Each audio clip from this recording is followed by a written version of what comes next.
This is a Hagman and Hagman report for today. It is a Thursday, January 22nd, 2015. I'm Doug Hagman, co-host along with my son, fellow investigator, fellow researcher Joe Hagman. Together we are the Hagman and Hagman report. Ladies and gentlemen, we have got just an astounding program for you tonight. Two watchmen.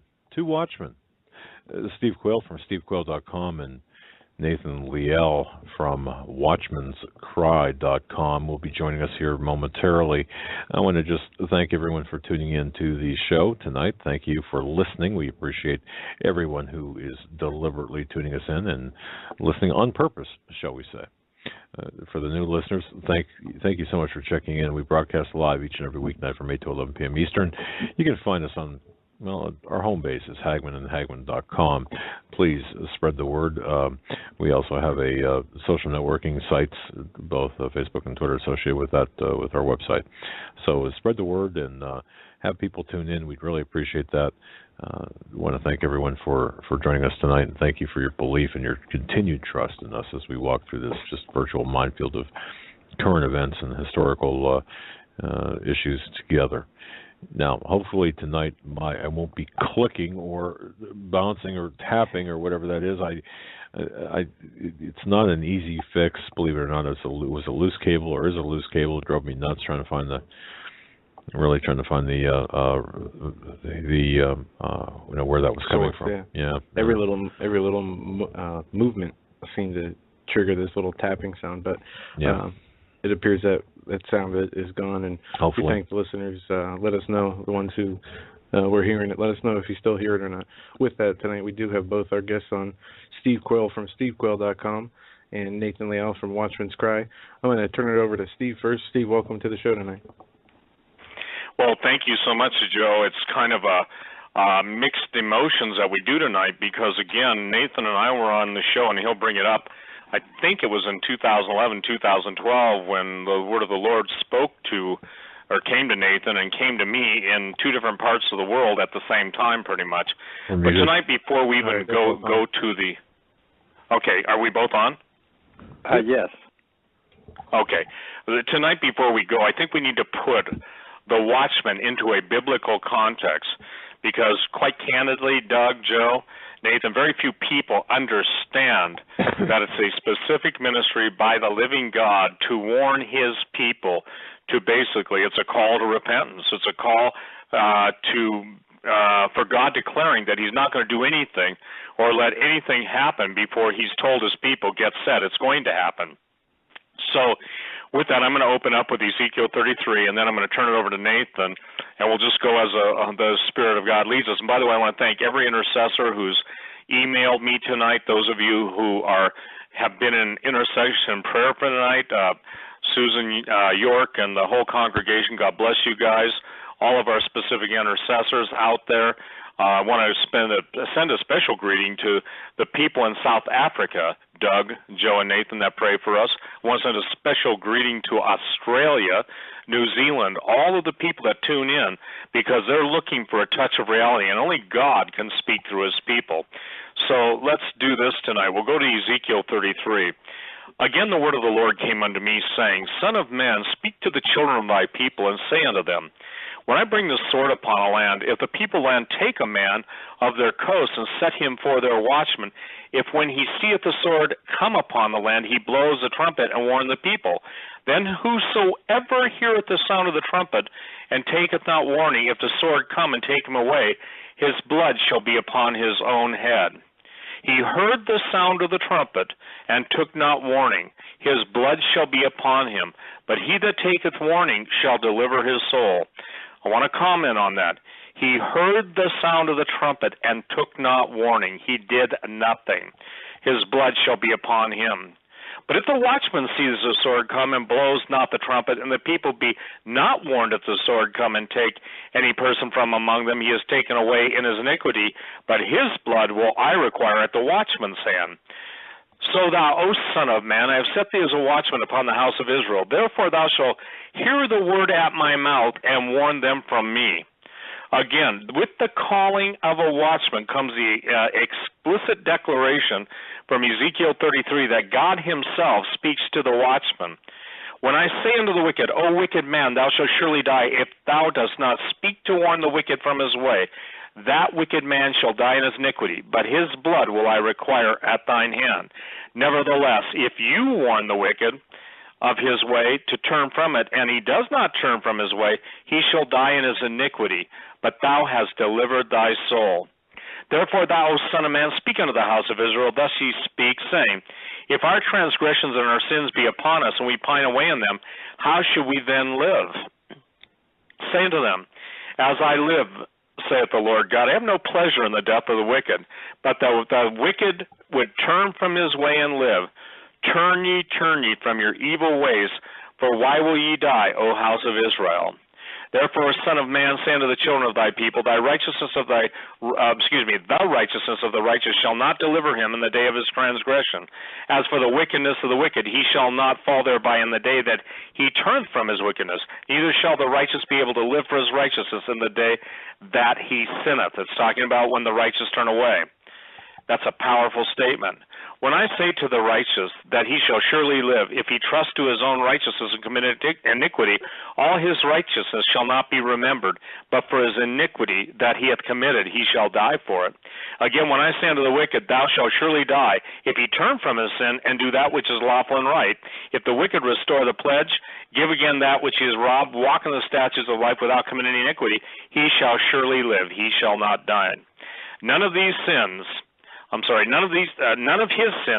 that he hath committed shall be mentioned unto him. He hath done that which is lawful and right, he shall surely live. Yet the children of my people say, the way of the Lord is not equal, but as for them, their way is not equal. When the righteous turn away from his righteousness and committeth the iniquity, he shall even die thereby. But if the wicked turn from his wickedness and do that which is lawful and right, he shall live thereby. Yet ye say, the way of the Lord is not equal. O ye house of Israel, I will judge you, every one after his ways. And it came to pass, and we're just about done, in the 12th year of our captivity, in the 10th month, in the 5th day of the month, that the one that had escaped out of Jerusalem came unto me, saying, the city is smitten. Well, tonight, ladies and gentlemen, you've got Nathan Leal, who's been called as a watchman. He's on record years before things happen. He can explain it, and there is no excuse. One of the things I've learned about the word of the Lord is we have a wonderful opportunity not to basically try and establish our own righteousness, because the Bible says our righteousness is as filthy rags, but to accept his righteousness. I love the parable, Doug, Nathan, Joe. There's two servants. One says he won't do the will of God and does it. The other says he will do the will of God and doesn't do it. And Jesus asks, which one did the will of God? So tonight, ladies and gentlemen, we're going to share the insights and give you a little background on how the Lord has been confirming his word through duplicate ministries. And again, I'll go on record. I post Nathan Leal's stuff. I don't talk to Nathan, nor does he talk to me. So the point is that we're not sitting around talking to each other, yet the Lord is multiplying his word, confirming his word in the mouths of 200,000 or 300,000 witnesses. Go ahead, Nathan. Well, thank you, Steve and Doug. And ladies and gentlemen, tonight I just want to say that I come to this program and I'm calling in trembling, and I'm not just saying that.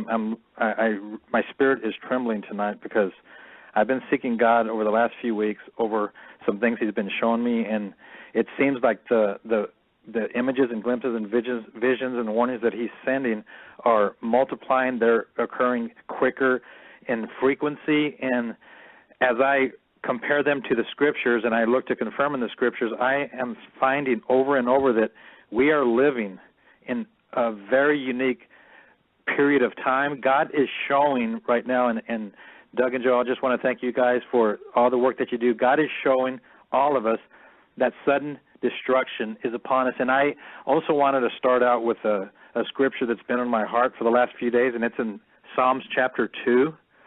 Because if anyone wants to know what time it is, you can find it in Psalms chapter 2. It's a summary of what's going on. Psalms 2 verse 1 says, why do the heathen or why do the nations rage and the people plot a vain thing?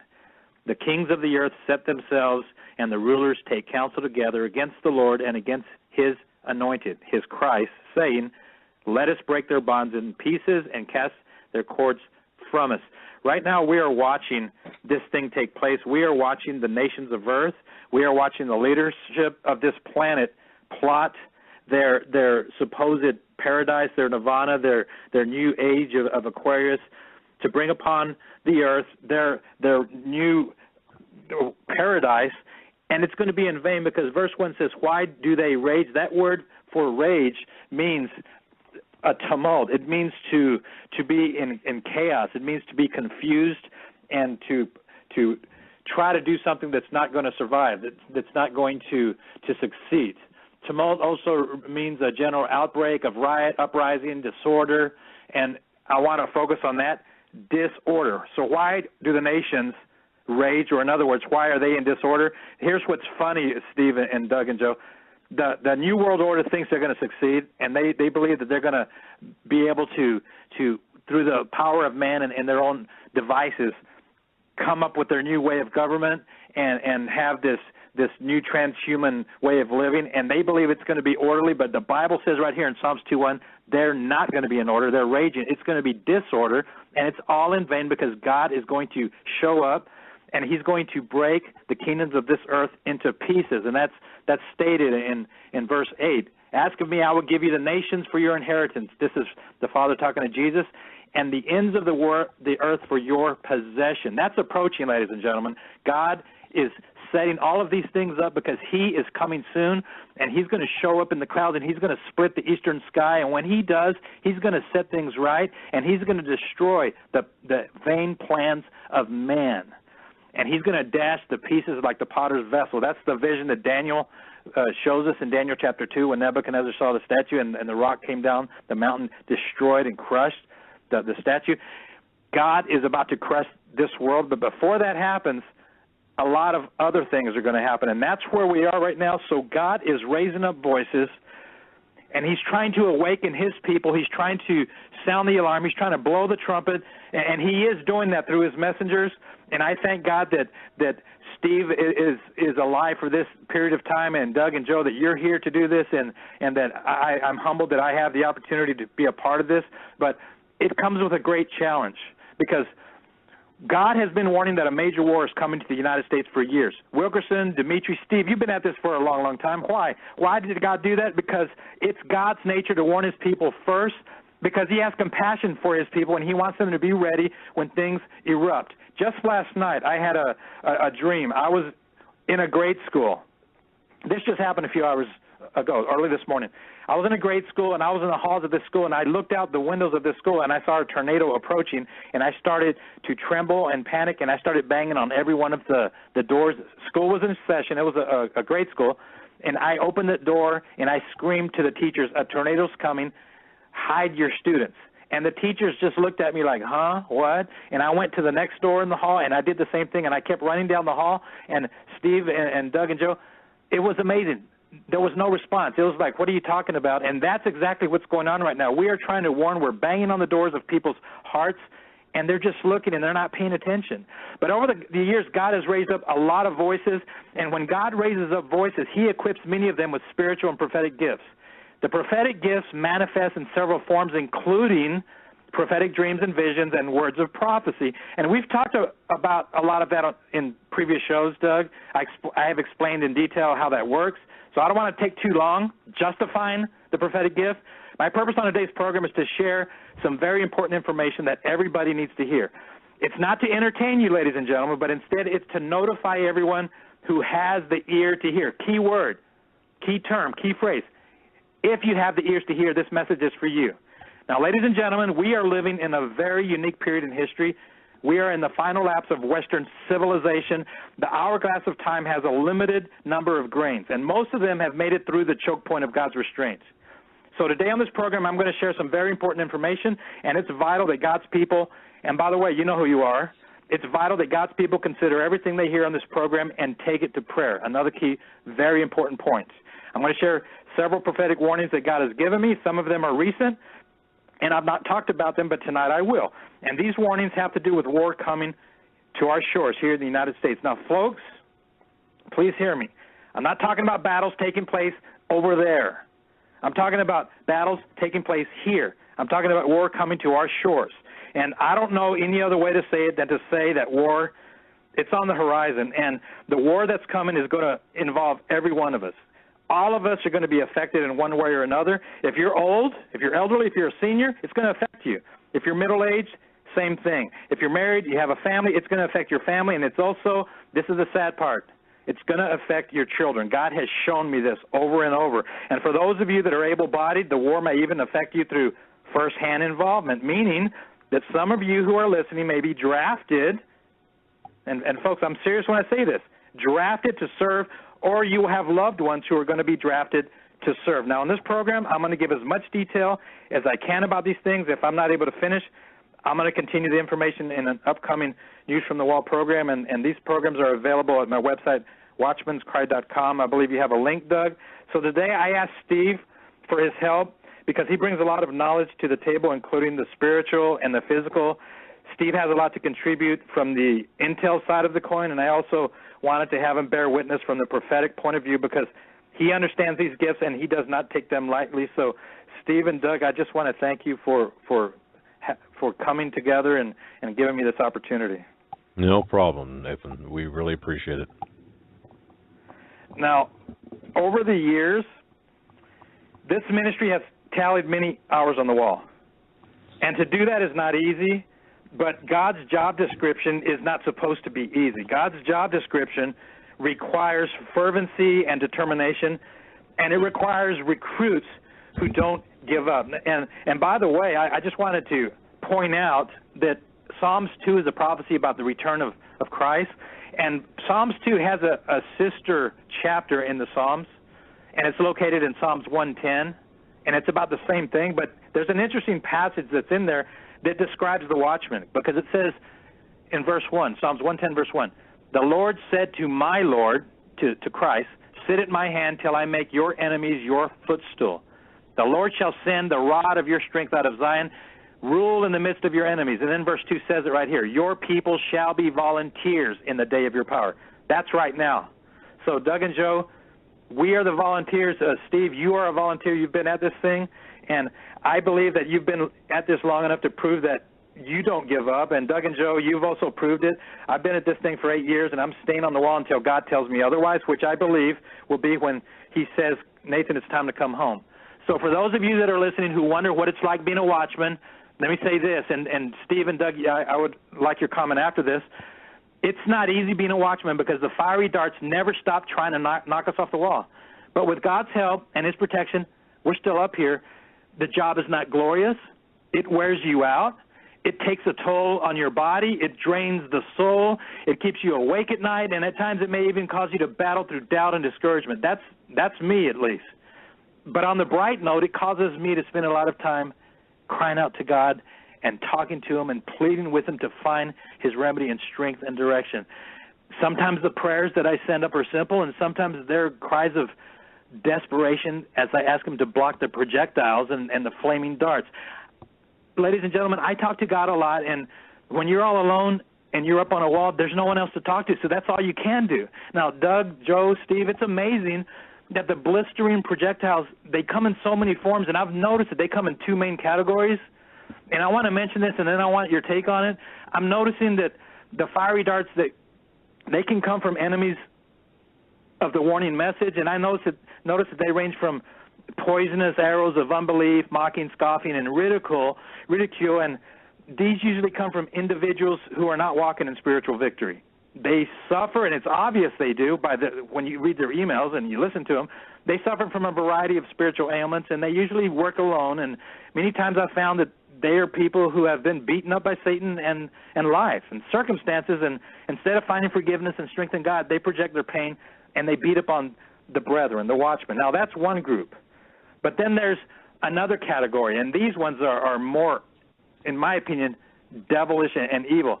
The other category of dark arrows are those who are literal mercenaries from Satan, and I say literal because they are actually getting paid by Satan. These are individuals who get paid to send flaming missiles to God's watchmen, and these people are paid shills whose sole purpose is to send frontal attacks to people like you, Doug, and Steve. And the sad thing is that these mercenaries work through deception as they sit behind some computer in some government boiler room funded by the Pentagon or some other alphabet soup agency, and they discredit or try to discredit and minimize the warning message. And what's even sadder is that most people on the Internet read their blogs and their statements, their postings, and they think that they're sincere when in reality they're snakes on the keyboard. And gentlemen, do these efforts ever cease by these people?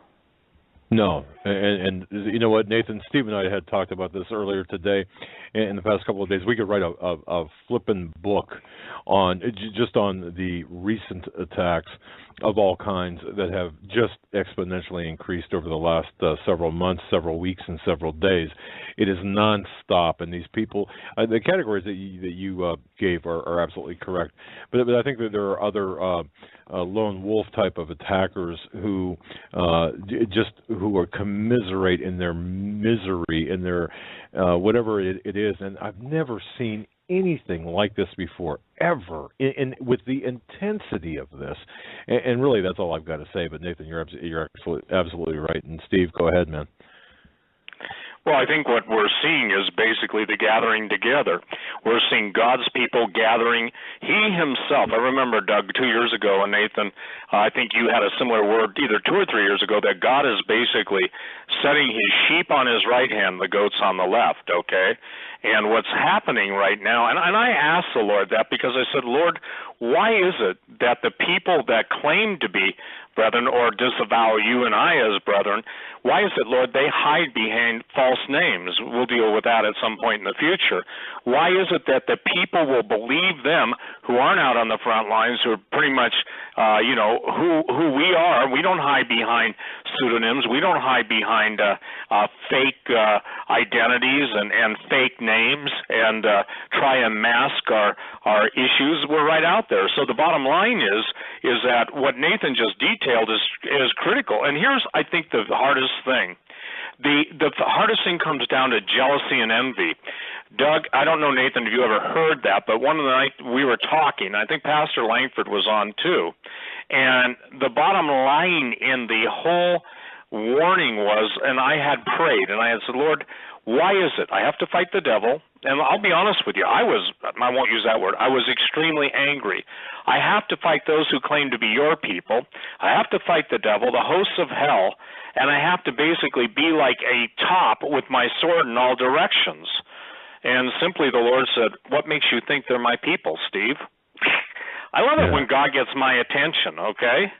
And the point that I am trying to make in this is this. Look, Nathan's on record, I'm on record. You can go to my website, stevequayle.com. I'm not grandstanding. I was called to do this. The reason I share the parable about two people called, one said he'd do it and one said he wouldn't, and one said he would and he didn't. I'm the guy that basically, for the majority of my Christian walk, is saying, Lord, are you sure you chose the right guy?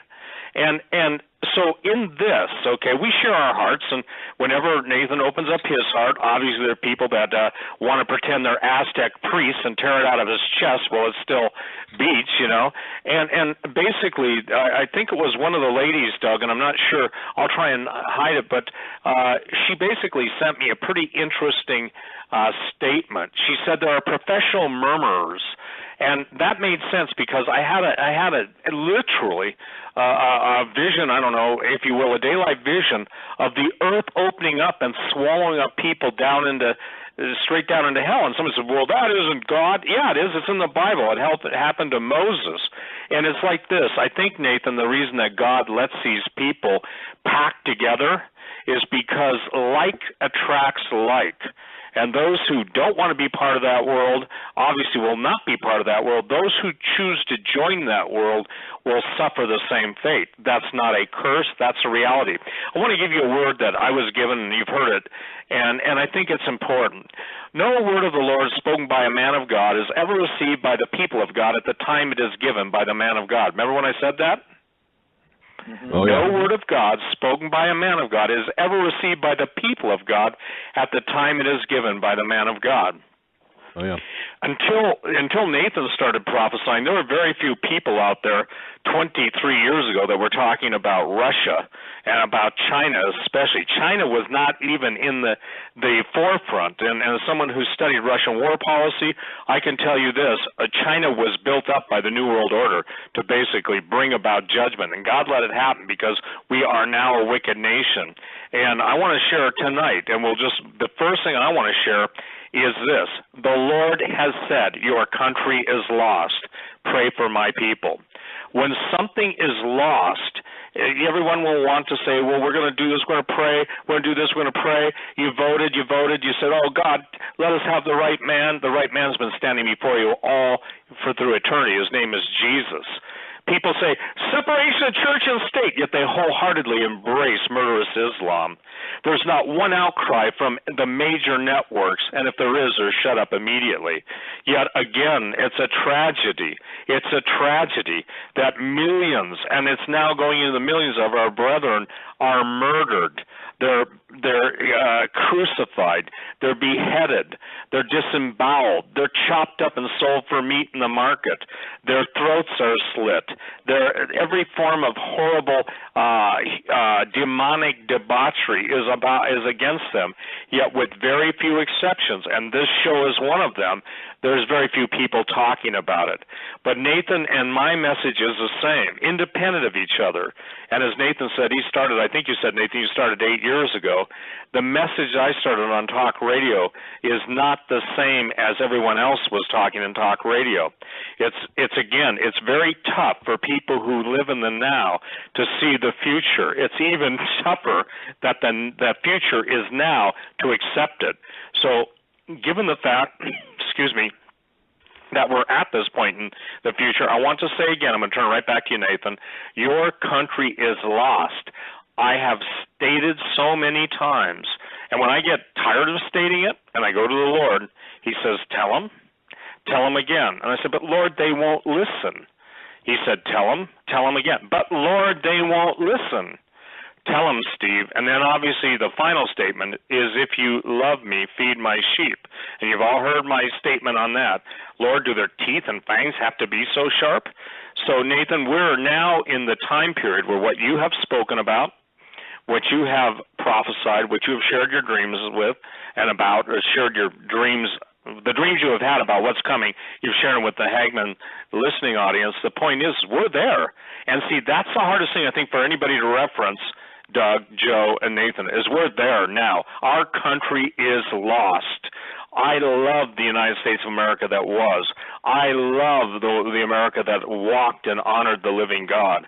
I love the America when the church bells rang out instead of the churches now fighting over whether you can have an Islamic call to prayer. Again, the denial of where we're at, and I basically said it years ago, I think it was 20 years ago, I said America's epitaph will simply read, America died by its apathy, indifference, and carelessness. Go ahead, Nathan. Thank you, Steve. Well, tonight I have a lot of prophetic warnings that I'm going to share. I went back and I looked at some of my library of some of the other ones that God has showed me years ago, and some I haven't even touched on or looked at in a while. And I was looking at my library of archives of some of the past ones, and I wanted to bring some of those to the front, a flashback, and I want to bring to the front also one, as I mentioned, Steve, the one about Hawaii, so I'm going to talk about that. But I also want to say this, and Doug and Joe, over the last several months, we've been talking about the update of the oil crash, what's been going on with that, and I need to make this very clear. What God showed me on October the 11th, and then on the 13th, I published it. I came in your show. Joe talked about it. I believe Doug was sick, and then a few days later or a few weeks later, we talked about it more. And it's snowballing. It's gaining momentum, and now it's mainstream news. It's headlines, but it doesn't stop there. The warning does not limit itself to just oil going down, because that prophetic dream, and I want to remind everybody, the part where I saw the sign that said Standard Oil and it crashed to the ground, I saw it come out of the sky and it landed in the middle of the street, that was the very end of my prophetic dream. But there were other things that were part of it, and so those other things are still coming. And one of the most important parts to remember is some of them are going to be very terrible when they arrive. They're going to be hard to accept. They're going to be breaking news. It's going to be a fulfillment of the last Super Bowl message, the prepare, breaking news, static, emergency broadcast, etc. But that vision had a plane crashing in a downtown city somewhere in the United States. I saw a plane crash, and it exploded in a downtown city. And also in the vision, I was looking at all the damage, and I saw a building that was shaped like a grain silo, and it had a huge hole in it. And Doug, you've heard me talk about this a lot, and Joe, you have, well, and Steve, you probably read what I mentioned. But the grain silo was empty, and there was a sign on the grain silo. And several months ago, Doug, for the record, let's quick flashback. I stated, because I asked God about it, and God kind of nudge me and say, Nathan, you're silly. I show you these things, and sometimes you don't get it. So I don't always understand everything. I'll admit it. And by the way, that's why I'm having you to help me tonight, Steve, because I'm going to share some things that I need your help with. But when I saw this building shaped like a grain silo, there was a sign on the building. I couldn't read the letters, so I kept asking God, help me to remember what it said. And then the Holy Spirit said, Nathan, it wasn't the letters and the words on the sign. The sign itself is the sign. So you are going to see the sign of grain silo, food, commodities emptied, meaning warn the people that food is going to skyrocket. When these events start unfolding, we're going to have a famine. We're going to have a crisis of food in the United States. It's going to be unlike anything we've ever seen, ladies and gentlemen. Please write that down, and if you haven't done anything about it, I've stated this over and over, figure something out. Have a garage sale. Stick something on Craigslist. Make the money to make it, and buy the things that are available. Steve has sources. Doug has sources. Go to the store. Do whatever you have to do, because at some point in the future, we're going to be hearing about kids asking Mom and Dad, Mom, what's for dinner? Dad, what's for dinner? What do we have now? And we don't need to be looking back with regret, saying, if I only did, if I didn't ignore what I heard. So that's a big part of that vision. That's going to happen. Also, the plane crashing in a city in a downtown area is going to also occur. It's going to be either a terrorist attack or a plane's going to be brought down, but we're going to see something massive occur on that scale. The dream also went on, and I mentioned this also. A rocket came down and landed in the middle of the street, and it was red, white, and blue. And I'm still trying to understand that, but so far, it speaks for itself. The glory, the rocket's red glare, the glory and strength of America is going to come crashing to the ground. And it also can be translated and interpreted that when the time comes for war, the missiles of America are going to fail. The enemy has ways, and they have planned this out. They're not going to come into the war foolishly. Satan is very crafty, and he's going to make sure that when this war breaks out, the United States is going to suffer. And the sad part also coincides with what Steve just mentioned. God's going to let it happen. That's the grievous part of this whole narrative, is that we're not going to win, ladies and gentlemen. We're so used to hearing the news. Our boys go in and they come out 3 days. We're so tough, and 100-hour war. All that stuff is the past. We're going to see wars where we're going to actually feel the grief that the rest of the world feels when they're in war. And Steve or Doug, if you have any comments, I appreciate them. But a terrorist attack is coming. Well, and I got Doug. Let me just ditto that. When I see the red, white, and blue too, Nathan, one of the things that immediately struck me is today I got an email from a gentleman who was saying, why does the Air Force need so many drones, okay? And these are all drones that are set up with Hellfire missiles. What the red, white, and blue means, in my opinion, and not only the glory, and by the way, to confirm what Nathan said, and you don't know this, Nathan, again, I want to make this clear. Nathan and I have not talked on the phone for a number of years, I don't think, and the point being, I mean, you called me a few minutes before the show, but prior to that, just saying we're on tonight at 6 o'clock because Nathan had pretty much arranged this talk. But I want to share this, Nathan, Doug, Joe, with everybody else out listening. I had a multi-star general tell me, he said, Steve, he said, when it happens, the Navy ceases to exist. Now, as proof of that, in the Black Sea, when the Donald S. Cook was basically marginalized to the point of absolute, all of its fire control systems failed, After that period, people remember that we had fighters going down. People remember all these things happening, but they don't realize those were warning signs sent. In case you don't get it, and I want to say this, those of you who voted for the current occupant in the White House, and this is not a political statement, do not understand what you've done. You have voted for your very own executioner if you know Jesus Christ as your Lord and Savior. If you do not know him as your Lord and Savior, tonight's a good night to accept him as your Lord and Savior. We've seen so many of these things taking place that what I think, Nathan, this is what I get, the red, white, and blue. Number one, all of our missiles will fail. A. Allen's vision had that happening. Henry Groover saw the radio waves. They were unable to communicate. Obviously, that's how you direct anything. You're using, sophisticated either radio or lasers or other forms of electromagnetic energy to direct, guide, and use the fire control systems. But what people don't understand is, and we're no longer sitting ducks. I refuse to use that term. We're no longer sitting ducks. We're dead ducks. And we are dead ducks because there is no viable way to defend. Now, someone says, well, you're a traitor. No, I'm not a traitor. I have tried to get people to wake up for 25 years. And in that 25 years, people have mocked, ridiculed, scorned, spit, borne false witness, lied, and even people that you've heard on this radio program have been the source of liars, betrayers, and I guess, Doug, that'll unfold in the coming weeks, but we'll just leave that for another time. So, Nathan, what I see as a red, white, and blue with the missile crashing, I also see that as being initiated by our own government. Did you consider that? I have, and we're going to go into that because I have some things that I wanted to share, and that will even bring that more into confirmation. Well, let's do it. Yeah, if you're comfortable, do it now, because that's where I believe we strike while the iron's hot. Well, that white plane that was crashing that I saw in the initial vision, the Holy Spirit made it very clear that is deception.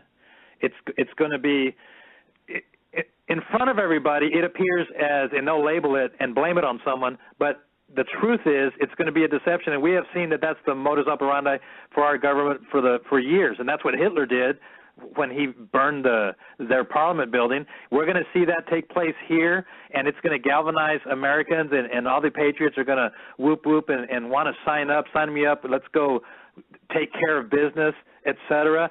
And I don't want to deviate from what we're talking about tonight, but there's two very strong spirits that Christians allow to be infiltrated with, and that's the spirit of religion, and the other is the spirit of patriotism, which blinds them to the truth of Scriptures and what the Holy Spirit wants to do. And those two things are very powerful forces, and the enemy is going to use it to deceive many Christians to go in the wrong way and to believe in a lie.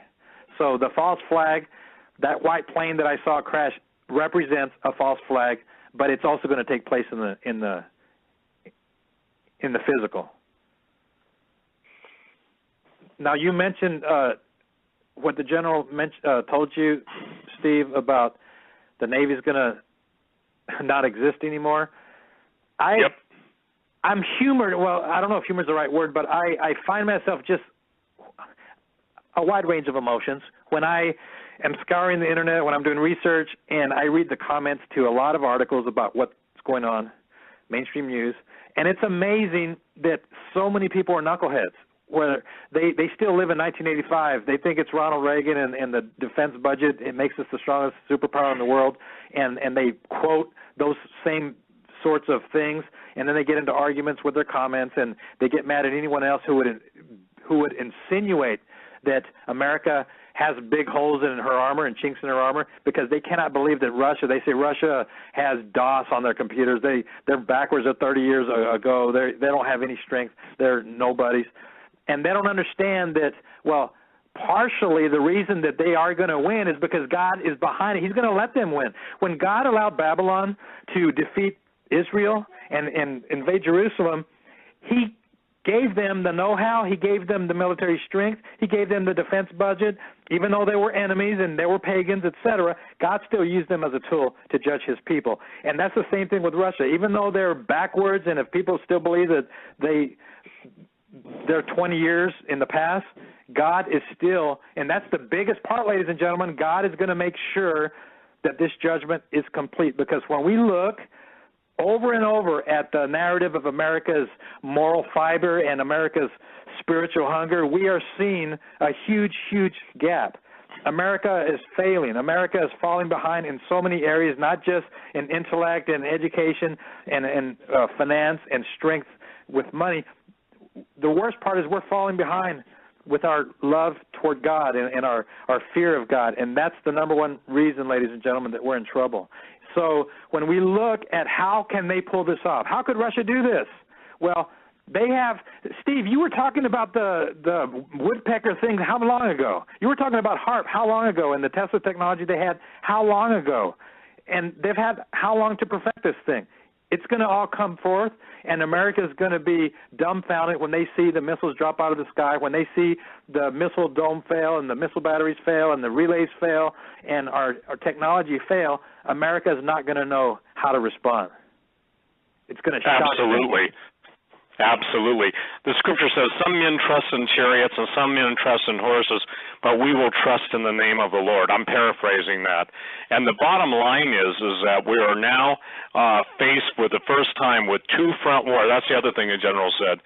Never in the history of the world since World War II, he said, we have not been able to, when we had superiority, nuclear superiority, he said we might have been able to. But I had a special operations general, active duty, 4-star, tell me, Steve, we can take some missiles, we can take a lot of the missiles, but we cannot stand against a coordinated missile attack from multiple belligerents sending or launching ICBMs, intercontinental ballistic missiles, SLBMs, submarine-launched ballistic missiles, or he said inherent placed nuclear weapons. I think, Doug, I put up, and you may have seen it on my website, but they were showing, somebody was showing the major cities where they believe there's already Chinese prepositioned nuclear weapons. Did you see that map?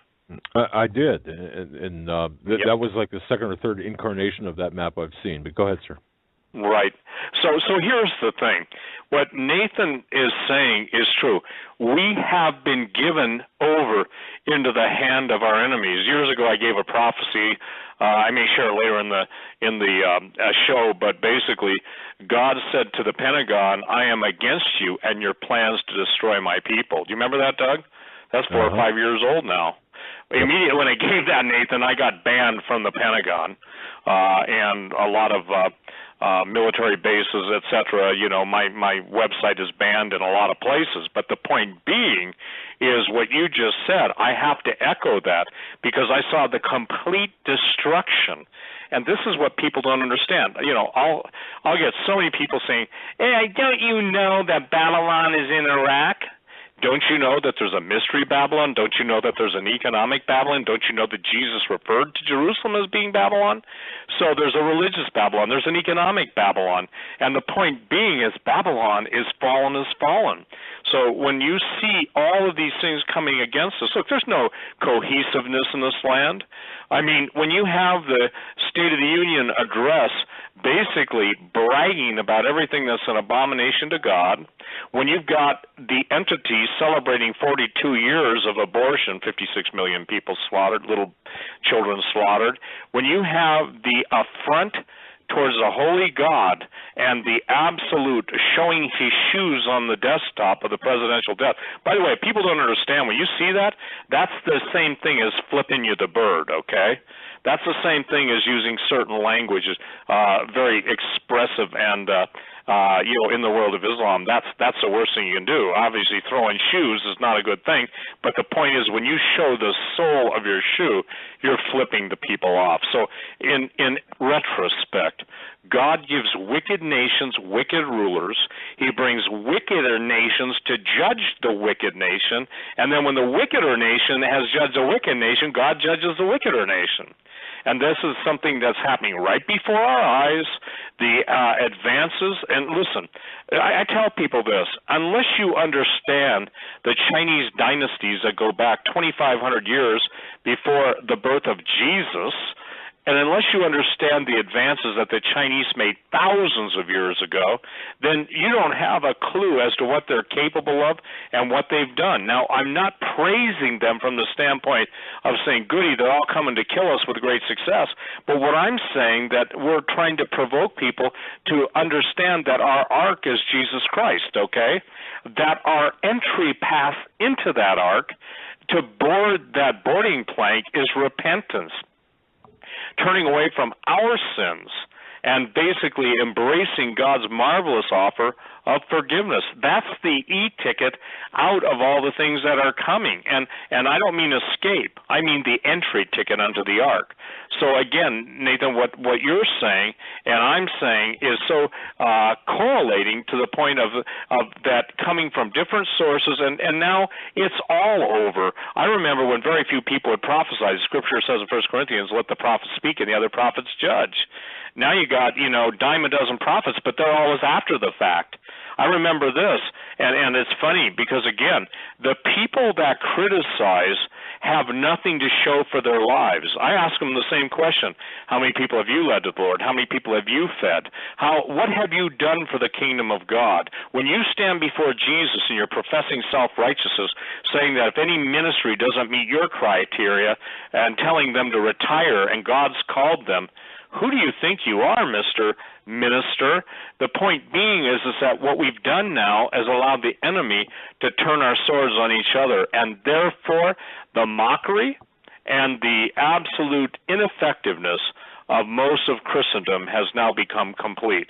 And that's why I believe, Doug, that, for tonight's show, there's so many people praying for this show that it will have effect in people's lives all over the world. Doesn't matter if they're in Australia, New Zealand, doesn't matter if they're in Russia, China, Taiwan, Israel, doesn't matter wherever, every corner of the world, Antarctica. I know there are people that listen to the show in Antarctica. I know there are people that listen to the show in Finland, Sweden, Norway, Denmark. I know there are people that listen to the show even in Mongolia. I've heard from some of them. The point being is there's no place that the hungry heart for God is not being satisfied. And I don't know how God does it, but I do know this. He said at this time in history, he's sending out his angels into the highways and byways and compelling people to come in. So as Nathan shares the different things that he's seen, I can only share with you that we're seeing the fulfillment of this, and the heat on Jesus picked up as he became his walk, and the time for his crucifixion and resurrection became closer. I want to read this, Nathan, and I'll turn it over to you. This was from a sister in Christ, Mary Ann, and she sent this to me. It's on my alert site. And no matter what I do, someone had to send me an email and say, that's not really where you should put that. Well, guess what? Unless your name is SteveQuayle.com and you're praying about it, don't bother to waste my time with that, because I do what I'm told to do. First, this is the title. No matter what Jesus did, there are always people who complained about him. Some said he was ministering in the power of Beelzebub, and some got so angry with him they wanted to kill him. Gee, sounds like Jesus, and had he lived in this day, his email box would have been filling up. Dear Steve, you and other watchmen get a lot of complaints and false accusations, and I know that at times it must wear you down. Yes, I hope that the following will give you some encouragement. First, no matter what Jesus did, there were always people who complained about him. Some said he was ministering the power of Beelzebub, and some got so angry at him they wanted to kill him. And they eventually succeeded in doing it. So when you get complaints and false accusations, you are sharing in the fellowship of Christ's sufferings. Second, some people have a critical spirit. Now listen to this. No matter what you do, they'll criticize you for it. In such cases, the problem is them, not you. There are some people whose nature is to constantly criticize people. The devil, is the accuser of the brethren, Revelation 12:10. And these people are helping the devil do his job. These people have a serious problem, and they need to repent and turn to God and ask him to set them free from it. If people don't want to hear what you have to say, then they can turn off the show. They don't have to listen to it. Why do they listen and then complain? If they really don't like it, then they shouldn't listen. If they keep on listening and keep on complaining, then to me it looks like they enjoy complaining. Jude 1:16 says, "There are murmurers, complainers, walking after their own lust, and their mouth speaketh great swelling words, having men's persons in admiration because of advantage." So according to Jude, there are some people who are characterized by murmurers and complainers, and they are walking after their own lusts. The word lust means strong desire, not just sexual desire, but any kind of desire. Well, some people have a lust to complain. They're looking for something to complain about. They are driven by a desire to murmur and complain. I think that probably accounts for most of the critical emails that you get. Third, with some people, it's just a lack of ability to understand facts and use logical reasoning. Or it's a normalcy bias and denial. But I'll bet that the critical spirit, the desire to complain, account for most of the criticism. And then the rest is done by trolls who get paid to do it. Now, Nathan, I don't know if you read this on my website, but basically, Marianne is saying exactly what you said in your opening statement, less than an hour ago. So she says, so please be encouraged and don't let those guys wear you down. God loves you, as so do many of your listeners. Thank you for being a faithful watcher, and you are much needed. May God bless you, encourage you, strengthen you, guide you, comfort you, and give you wisdom. And she said, I am your grateful sister in Christ. So what I'm saying right now is that we are seeing the literal time where people are choosing the sides they're going to be on. And if you're choosing the side of someone who uses a false identity, does nothing but accusing the brethren night and day, even in the face of being challenged, and you're siding with them, then you're believing a lie. And Satan is the author of all lies. So again, Nathan, this is where we're at right now. And so tonight, I told Nathan, by the way, Doug, I said, do not hold back because judgment is upon us. Look, I post a lot of headlines. I talk to a lot of people that are really in the know. When the people really in the know are telling you what's really going on, they say, it won't do you good, Steve, to post this because no one will believe it. So I start listening when 4-star generals, 2-star generals, I start listening when people who have paid the price with their life and their reputation. And one thing, Nathan, you've learned this, I've learned this, Doug and Joe are certainly learning this now, Pastor Langford's learned this, Greg Evenson. When you decide to walk with Jesus, you basically have to come to the place of no reputation because the trolls, the demons, the fallen angels, the shills will all do their best to make sure that there is no power that can defend you or that you can stand except the Lord Jesus Christ. And that's where the power of intercessors come in on our behalf. So go ahead, Nathan, just blast away. And I mean it. I said to Doug, Doug, every time I approach this show, when you've asked me to come on, is the fact that I don't know that this won't be my last time. I know there are people that say to me, they can't wait for me to die. Then they'll know it's time to flee. And I said, what happens if you die first? Go ahead, Nathan. Thank you, Steve, and thanks for those words to put all this into focus. Ladies and gentlemen, there's no way, unless you've been up on the wall and understand what it's like, there's no way to explain it. It's not glorious. It's a calling of tears, and it's a calling of dedication that you just do it because you have to do it for the obedience of our Master. That's it. So I appreciate the opportunity to continue with what we started with. In the next 2 hours, I'm going to share 6 prophetic dreams that I had that are, some of them I briefly mentioned in my last program, but I'm going to go into more detail about them, and then I'm also going to share some that I have not talked about. I emailed you, Steve, a few days ago, and that's what started this what we're doing here on this program. But after I had those 6 prophetic dreams, they go back 2 years. One of them's 2 years old, but the other ones happened in the last about 2 months approximately. The other ones.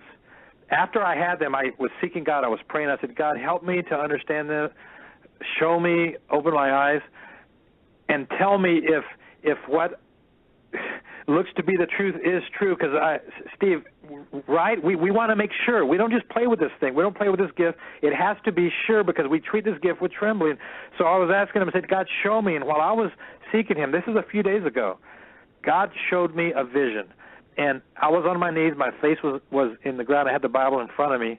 and my face was on the ground. I was prostrate, and I saw this vision, and it was a vision of a huge, giant grizzly bear. And the grizzly bear was standing at the border of the United States, and it was a giant. And it was trying to cross the border. There was a chain around its neck, and the chain was tightened, and God was holding on to the chain. So God is restraining the bear. And the bear was very, very angry, and I knew immediately this was the Russian bear. And it growled, and it moved its head from side to side, growling, but it was so full of rage and anger. And, you know, when you've seen those pictures of a grizzly, how they show their teeth and bare their fangs, it was doing that, and it wanted so bad to get across the border, and then it swiped into the air several times with its right paw, and then it hit the ground with its paw, and it threw dirt up into the air. And when I saw that, I was just saying, oh, Lord, oh God, have mercy on us. And then toward the end of the vision, God let go of the chain, and it ran across. And as it ran across, it started tearing up the ground. And ladies and gentlemen, this thing is so real. I have seen this. I called up Rick Wiles, and I spoke to him a few days ago when he got back from Panama, and I shared some of these dreams with him, and I said, Rick, help me to make sense of this. And he started sharing with me some of the ones that God has revealed to him, and since I don't have his permission, I won't share them, but I heard what he had to say, and then when he shared, it was, Steve and Doug, God is showing the watchmen the same things. It's amazing. It's incredible. And then he told me that when he was down in Panama, he spoke to some of the people down there, some of the remnant, and God has shown the remnant similar things. So God is showing his people the same vision of a Russia invasion of America, a Chinese invasion of war, of nuclear mushroom clouds. He is revealing this to us. Now, a few days ago, I was taking a nap, and I was in deep sleep, and I was suddenly awakened because I thought the person could have been on the other side of my bedroom door. The door was closed, but it sounded like someone with a marching band drum across their neck, and they started beating this drum. It was the march of war, military. You know that drum beat that the military does? That's how loud it was, and it awakened me. And I got up and I went and I opened the door and I looked and there was nobody there, and then I went and talked to my wife. I said, is my son playing the drums? That my kids weren't even home, and he has a drum set. He wasn't home. So I said, the sound was so loud, it was so real, it sounded like a military drum march. And I went back to bed and I said, Lord, what was that? And so when I was talking to Rick on the phone, I mentioned this to Rick, and this is what's incredible.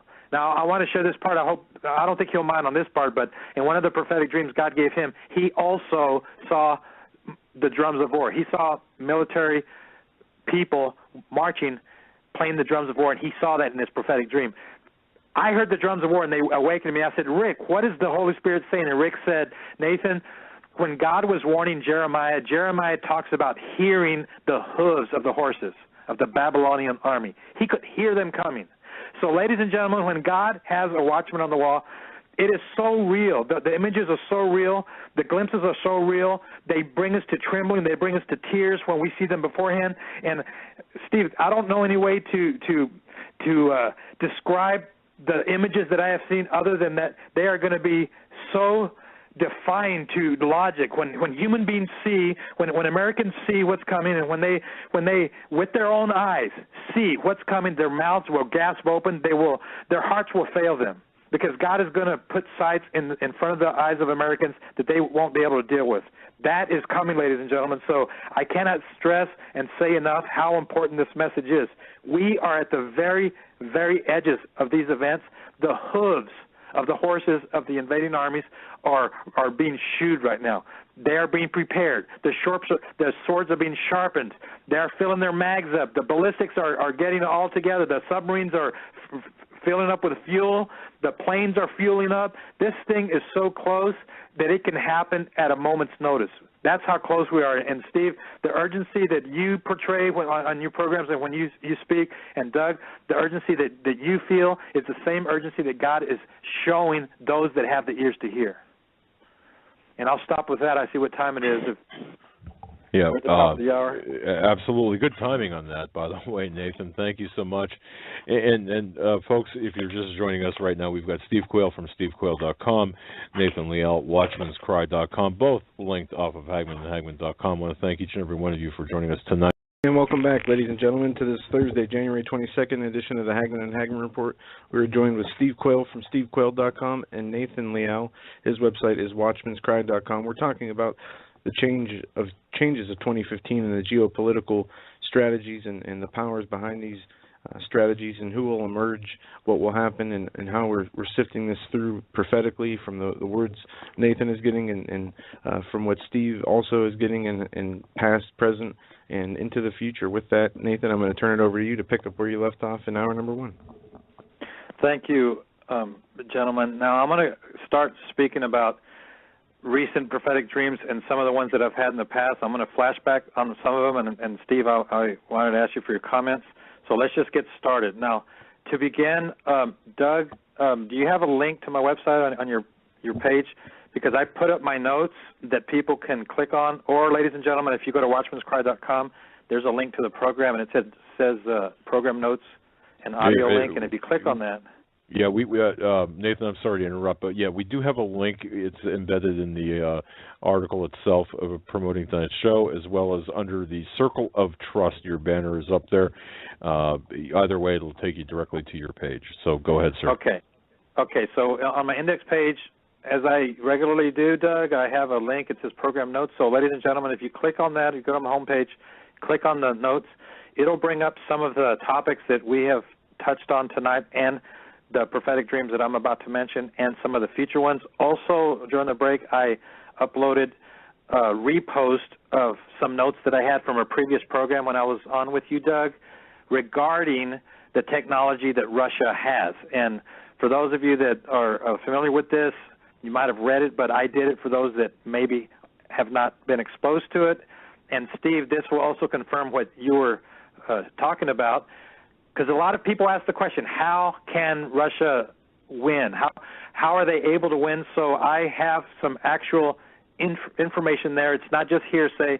They are links to, and you can go there, they are links to the technology that Russia has. And, Steve, you made mention of that event that occurred where the Donald C. Cook was rendered ineffective, and that event happened on April the 10th when Donald C. Cook entered the Black Sea, and an event occurred. The Western media recorded it and reported it happening one way, and the Eastern media, Russia, China, India, I was able to find a different version that the West gave us all over Europe, all over India, all over Asia, I'm sorry. The rest of the world basically told us what really happened. And what had happened was Russia had one of their fighter tactical bombers, an Su-24, that flew next to the Donald C. Cook. It was about 1,500 meters away, a few hundred meters off the ground, and it made 12 passes next to the Donald C. Cook. And as it did that, the Donald C. Cook was rendered ineffective. The radar quit working. It was a temporary EMP. It was some sort of technology that they have that they used to basically, it was a shot over the bow to show us what they had, and that their technology is called the Kabini-U technology. So if anyone's taking notes, that's spelled Khibiny, the Kabini technology. It was a pod, a basket that they placed under their fighter, and that technology is able to render electronics ineffective. They've been working on this thing, and in the notes, Doug, that I just put up, I reposted the technology so you can see the links of how this happened. And if you scroll down, and Doug, we talked about this on the last program, so I don't want to rehash it, but if you scroll down to the very bottom of the notes, it says the other component, Russia and her technology, and there's a logo from CRET. CRET is K-R-E-T. Doug, you see that if you're in there? And there are also some images of the technology that CRET is working on. CRET is an acronym. It stands for Concerned Radio Electronic Technologies, and it comprises a group of almost 100. Now, these aren't fly-by-nights. These aren't people with wishful thinking in Russia. This is real, ladies and gentlemen. Almost 100 advanced electronic military defense companies that are state-owned, and they consist of almost 60,000. Now, folks, think about this. 60,000 scientists, physicists, very smart individuals who study this thing 24 hours a day, and they're developing 21st generation electronic weaponry and electronic counter weapons. I have a list of the companies in the notes right there. Doug, you see all those companies? Yeah, so, I do. This is nothing to take lightly, ladies and gentlemen. They're sharpening their swords, and I can't say that enough. For people that's, you know, it's amazing, Doug. People think that outside the borders of America, it's ether. Nothing else exists. Yeah. There's no people that can read. When in reality, their education levels are making America's education levels embarrassed. But Russia's been working on this thing for a long time. So I place this so that those who are listening who may want to scoff and mock and send emails, or they're in the chat room, or they're just on Facebook making comments, this is to prove it, ladies and gentlemen, that the correct Kabini U technology exists. And by the way, that was older generation. They're about to release a new version of the Kabini technology. And Steve, I wanted to ask you about this because I have not been able to get confirmation first person about this event, but can you shed light on it? Well, yeah, basically, Doug, you know, after this event happened, my sources in the background and Greg's sources and Hawk's sources, some independent, some known to all of us, but all confirmed the fact that the Donald S. Cook basically crawled into port, and I think it was 8 of its ranking officers quit. The whole U.S. Navy went into meltdown mode because, again, go back to what I said. The Russians have led in high-energy physics for years and years and years. Ever since Vladimir Zhirinovsky, who, by the way, I kind of like that guy. When I say I like him, that doesn't mean I endorse the statements, but he's one of those guys, and I've learned this about the Russians, having had some interplay.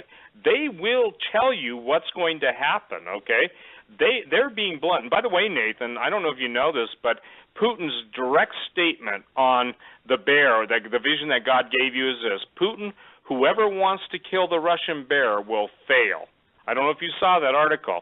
I actually am going to do an internet search, but I believe that the theme of the bear, and it's basically during the years after Reagan, it was in hibernation.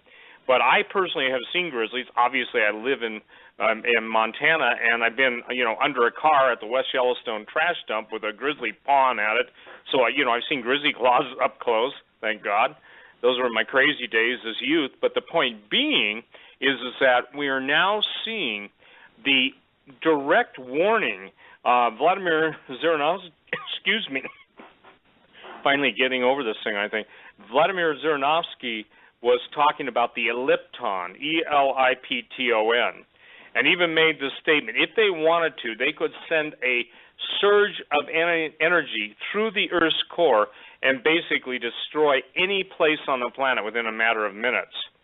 Even when, I believe it was, forgive me, Lazarov basically told the U.S. military, you're aware of what we can do. The point is that we're now in a time period, Nathan, Doug, and Joe, where the word double cross does not even fit.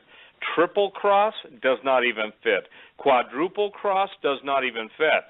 Now remember this, everyone, that the idea behind World War III, the false World War III that will be put out as Armageddon when the man of peace comes on the scene, is still orchestrated. Whether you believe that Albert Pike wrote the letter or Mazzini wrote the letter or not, it's irrelevant. It's happening right before your eyes. And the point being is that there are those that claim that even the president's entire, if you will, existence was manufactured to put him into office, along with the clones. And I say that literally. I'm not saying clowns, I'm saying clones. Because if you've been watching Drudge, everyone, people believed at the last election that the Republicans would stand up and take matters in their own hands. Again, no political solution to a spiritual problem. Everybody's looking for a man, whether it's Mitt Romney on his white horse, Jeb Bush on his donkey, it doesn't matter if it's Hillary or Hilarious Clinton. All of the sins of America have now been revealed, Doug. And this is the other thing that I want to just echo what Nathan has been warning and warning and warning about. years ago, before ever anyone said it, the message that God said, repeat it, Steve, repeat it, repeat it, repeat it, is before America allows the Russians and Chinese to destroy America, he's going to reveal the sins of its leaders to its people. Doug, I don't think there's anybody that could deny that. Now, obviously, Democrats will and compromise and blackmail the Republicans will. But the point is, the average guy on the street is going, there's something sick with these guys in D.C. There's something sick about a State of the Union address that, again, is basically countermanding everything that this country has stood for. There's something sick about the Republicans being told now, or telling the press, that they're going to give new blanket powers to the president. So what I believe is the issue that most people have to understand. It doesn't matter if it's Paul Craig Roberts, doesn't matter if it's Egon von Greyerz, who, by the way, was the only guy that nailed the Swiss thing ahead of time. Doesn't matter if it's Rob Kirby. These are some of the brightest minds in the world. Eric Sprott, Mark Faber, all of these people, Greg Marinaro, or Monterino, I'm sorry, I'm mispronouncing his name.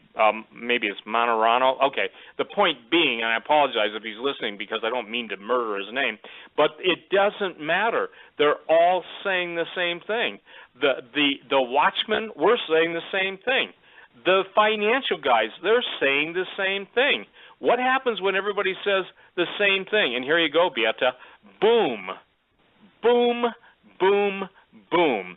And so some of the people that are praying about this are getting the word boom as an explosion. So when Nathan Leal's talking to you about this, look, you can even do a basic internet search on weather control, modification, experimentation. You can go back and understand how there's the Russians pretty much perfected the ability to transmit disease through radio frequency. It was a Russian scientist who got murdered that came up with a universal antidote to all biological weapons. Are you guys aware of that?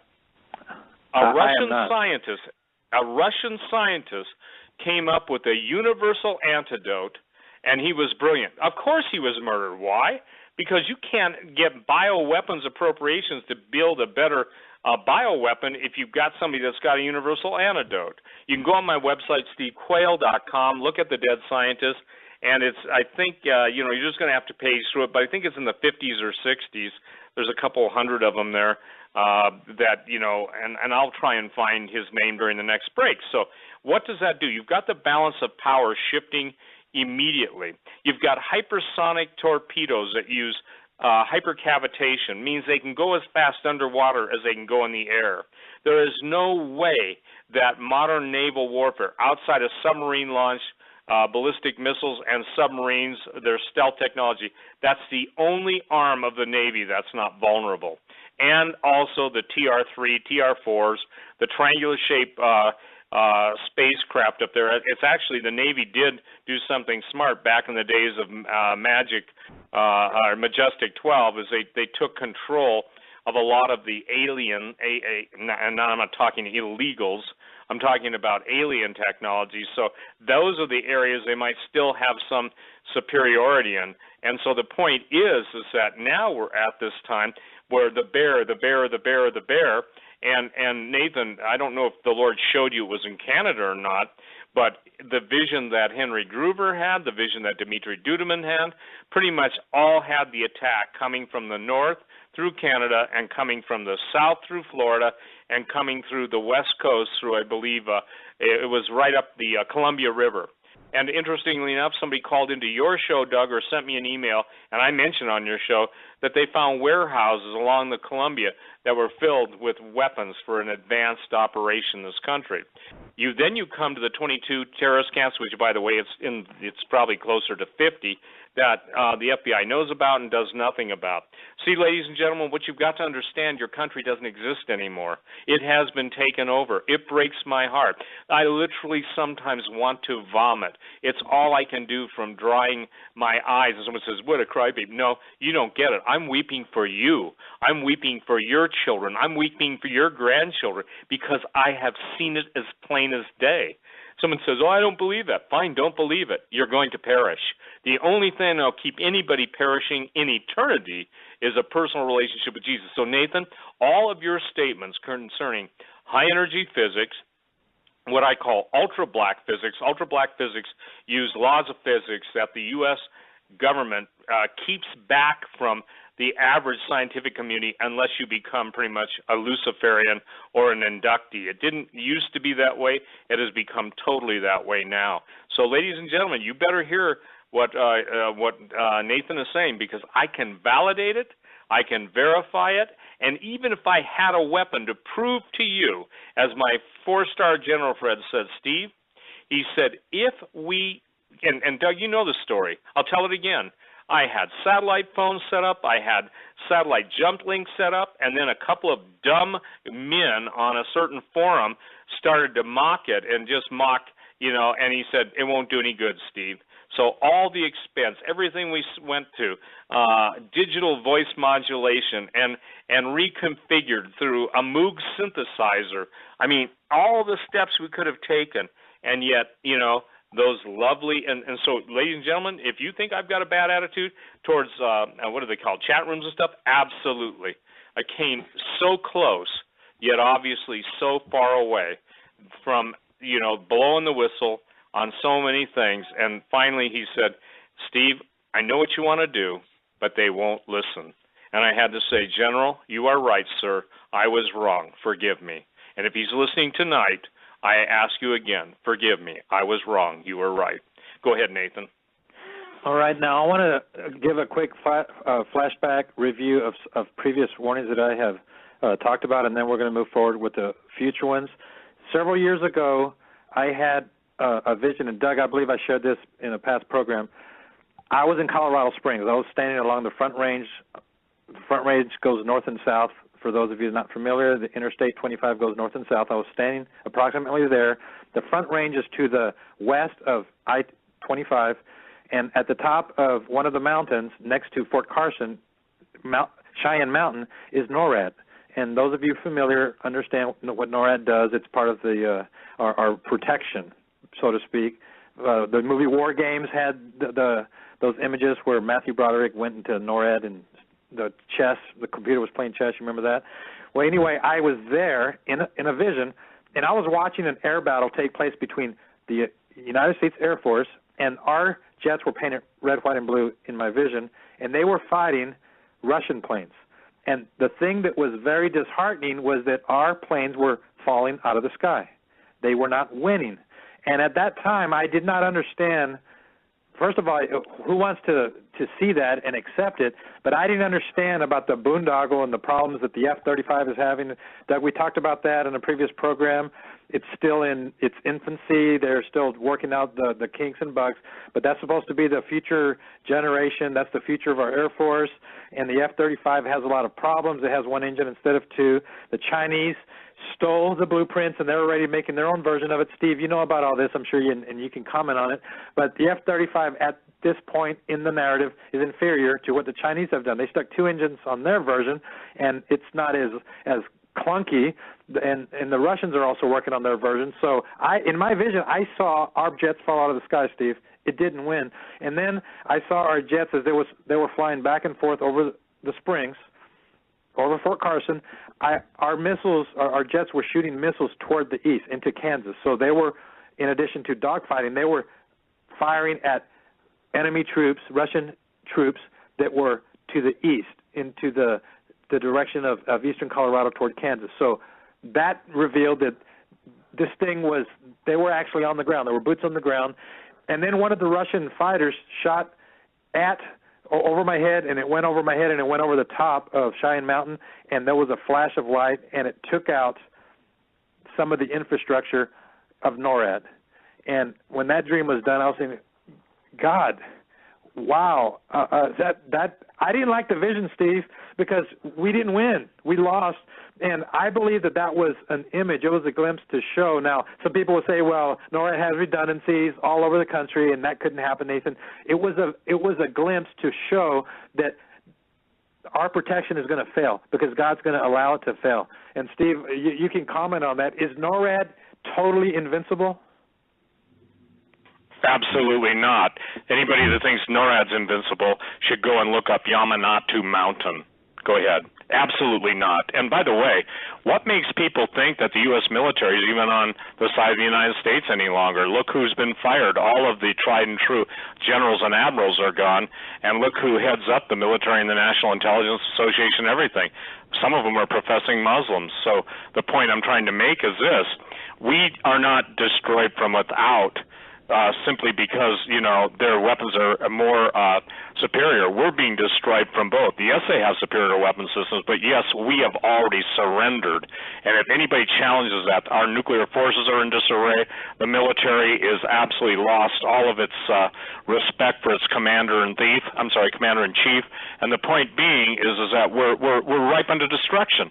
So what Nathan is telling you, you had better listen. And I'm grateful, Nathan, that you're telling it specifically, and I've seen it too. I have literally seen the entire, how do I say this?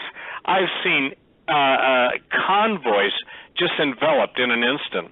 I've seen ships going down. Other people have had ships there. And by the way, the Chinese now have a new hypersonic cruise missile that cannot be defeated by any shipboard weapon. So, ladies and gentlemen, you cannot be smug and say, because we won World War I and World War II. I remember the Lord saying, watch what happens, Steve, when they try and fight a war without me. God's given us up, and Nathan, you're spelling it out. Go ahead, sir. All right, now I want to bring a flashback, Steve. In several years ago, when I was doing the Survive to Thrive show, you came on, I believe it was 2011, and we talked about at that time a vision I had, and then I'm going to share that, and then I'm going to ask for your comment. But part of that vision included two locations. One of them was Hawaii, and I'm going to talk about that, and another one was Spokane, Washington. And the reason I'm going to talk about Spokane, I saw something that was very odd, and in one of the prophetic visions that I saw recently, I saw the same phenomenon, and it had to do with an orange cloud in the aftermath of an explosion. So I'm going to ask you for your comments on that. But in this particular vision, it occurred on August the 16th, 2011, way back then, years ago. And actually, I published it on the 16th, but I had it on the 4th of August, 2011. And at the very beginning of this vision, I was standing, and it was a night vision when I was asleep, prophetic dream. I was standing in front of a bookshelf filled with many books, and I reached for a book on one of the shelves, and when I pulled it out, it said the word nuclear on it. There were other words. I didn't remember the other words, and when I prayed and asked God what they were, that part didn't come, but nuclear stood out. So I'm looking at this book that said nuclear, and I randomly opened the book and I thumbed through it, and as the book was open, I was immediately transported to another location. And that's the interesting thing about prophetic dreams. You'll transport from one location to another, and Steve, you know this. So I was transported, and I was in the air. And I was over the Pacific Ocean, I was very high, and I was looking down on all of the Hawaiian Islands. And I could see all the islands. I saw the northwest island of Quayle as well as the big island to the southeast. So I could see all of them. That's how high I was. Now, as I was looking, I saw out the corner of my eye to the left, from the west, a missile was flying under me, but it was in the air towards Hawaii. And it flew, and it approached very high, and then it left a vapor trail behind it. And as it got near to Hawaii, it started to arc down, and it was headed right for Honolulu. And from my left, from the west, it would be from the direction of Asia. For those of you that have a public school education and you don't know that, it was from Asia. It approached from very high, and it went towards Honolulu. As it approached Honolulu, I saw the words Honolulu appear right over the city in black letters, like I was looking at a map. So God was helping me along, because I also have a public school education, so he was helping me along to understand the geography. And the missile then exploded over Oahu into a circular flash of white heat. And since I was above it, it was below me. It was a mushroom cloud. The fireball totally covered the island of Oahu, and it reached as far as Maui, and then parts of it touched the big island. But of the four largest Hawaiian islands, the explosion covered Oahu and Maui. And within a few seconds of the explosion, I was looking down, amazed, in shock at what I was seeing, and I saw the words, 1,100,000 appear right over the flash of light, over the mushroom cloud. I saw them, Steve and Doug. And Steve, you remember this. I shared it. The numerals were glowing in yellow, orange, and I knew immediately that this represented the number of people that just got affected. So while I was still viewing this vision, I did not like what I was seeing, but in my mind, I was thinking to myself, this cannot be right. Hawaii does not have that many people. There are not 1.1 million people. And I was also telling myself there's probably only 500,000, maybe 600, maybe a little more, but there's no way. That can't be true. And as I was thinking this, suddenly I was transported to a new location, and that's where Spokane comes into the picture. I was then standing, looking. I was looking down. I was in the sky looking at Spokane, Washington, and I saw another missile coming from the west. It crossed most of Washington, and then it headed right for Spokane. And as it approached Spokane, I did not like what I was seeing, Doug and Steve and Joe, because I live about an hour away from Spokane. I did not like it, but I kept watching. So I worried that there was going to be another flash just like I saw in Hawaii, but it didn't happen. It wasn't the same sort of explosion.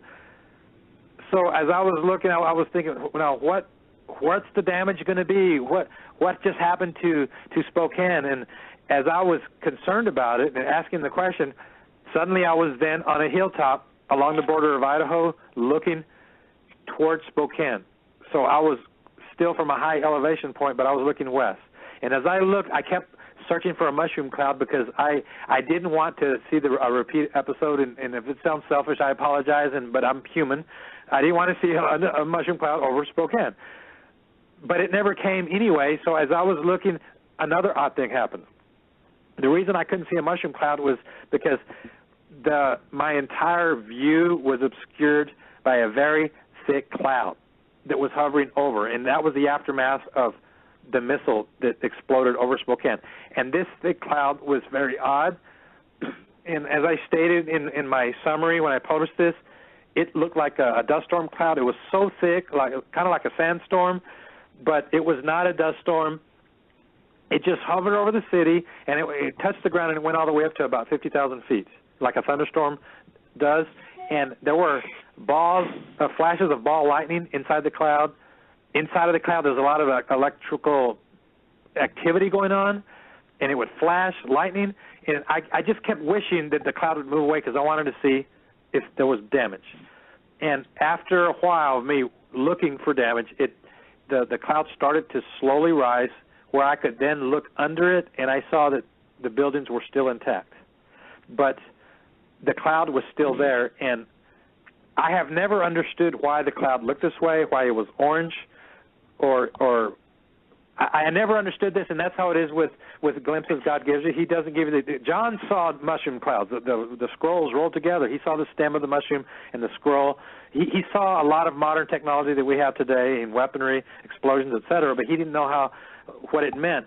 It was a similar thing. So I have wondered, Steve, since that time I had that, if it was an EMP, because I have tried to do research, and when I mentioned the recent prophetic dream that I have, I also saw the same things, and we're going to talk about that. But I just wanted you to comment on this because back then I remember I contacted you, and then we did a program, and it was amazing what God had orchestrated in the timing of this vision. And then when I contacted you, can you comment on that? Well, sure, and I think that this is critical. At the same time Nathan was having his dream and we didn't talk to each other, I was flying over Quayle. I went over there in 2011 to take a bunch of aerial photos, which some of you have seen on my website. But I was over the Pacific Missile Range facility, Barking Sands, and as I was flying, over to the Nepali coast, the radar, the over-the-horizon radar turned on. The pilot, we're on headsets. I'm in the back. He's in the front, obviously, front right, and I'm in the back behind him. And he said, boy, this is weird. He says, I fly this every day, Steve, and I've never seen that radar turned on. And he said, I can't even remember the last time that was turned on. So, in essence, the minute he said that, the Lord said, this is ground zero. So while Honolulu is the head of Pacific Command PACOM, the thing is most people don't understand what they abbreviate as PMRF. Now listen to this. It is the world's largest instrumented, multidimensional testing and training missile range. U.S. military and subcontractors favor its relative isolation, ideal year-round tropical climate, and encroachment-free environment. This is everything that Nathan is talking about, looking east. And by the way, Nathan, the entire population of Hawaii, all the islands, is 1,404,054 in 2013. So the point is that when you and I got together, now understand, Nathan Liel was in I guess you were in Idaho when that happened. Yes. But the point is, I'm literally over the very ground zero, because they'll take out the PMRF first, okay? Because again, ladies and gentlemen, it controls, just so you know, it controls submarines, surface ship, aircraft, and space vehicles are all basically tracked and coordinated from that little part of the island of Kauai. It's pretty astonishing. Okay, go to the next day. Meanwhile, Nathan and I have not talked. I'm out at the tip of the Napali coast. I don't know the area. Forgive me, people who live in Kauai, on a Zodiac, right at the end of the runway. For those of you unfamiliar, you can look at Barking Sands Naval Base or Naval Facility, and you'll see the runway. And I'm in a Zodiac with, 8 other people fighting the seas, and in comes the Orion Sub-Hunter aircraft, and with no exaggeration, his wheels are 20 feet above our head. And the lady who's the marine biologist, we went out to, swim with porpoises or something. The point being is that she said, well, that's really weird. And I said, that's not weird at all. That's just out looking for the Chinese submarines that are off the coast right now. And I blurted it out. Okay, I didn't think about it. I'm on a, photo mission in Kauai, and that literally happened. So what I told Nathan, and Doug, if you have that show, that's a pretty important show. But I'm in one part of the world. Nathan's basically seeing this part of the world, and the Spirit of God is telling both Nathan and I the same thing. Now, why is that critical? Fast forward to this year, January, 22nd, 2015. That was 4 years ago, Nathan, and the world climate has changed, has it not? So what God showed you, God validated through me in the mouth of 2 or 3 witnesses. The helicopter pilot said weird, and instantly the Spirit of God said, this is ground zero.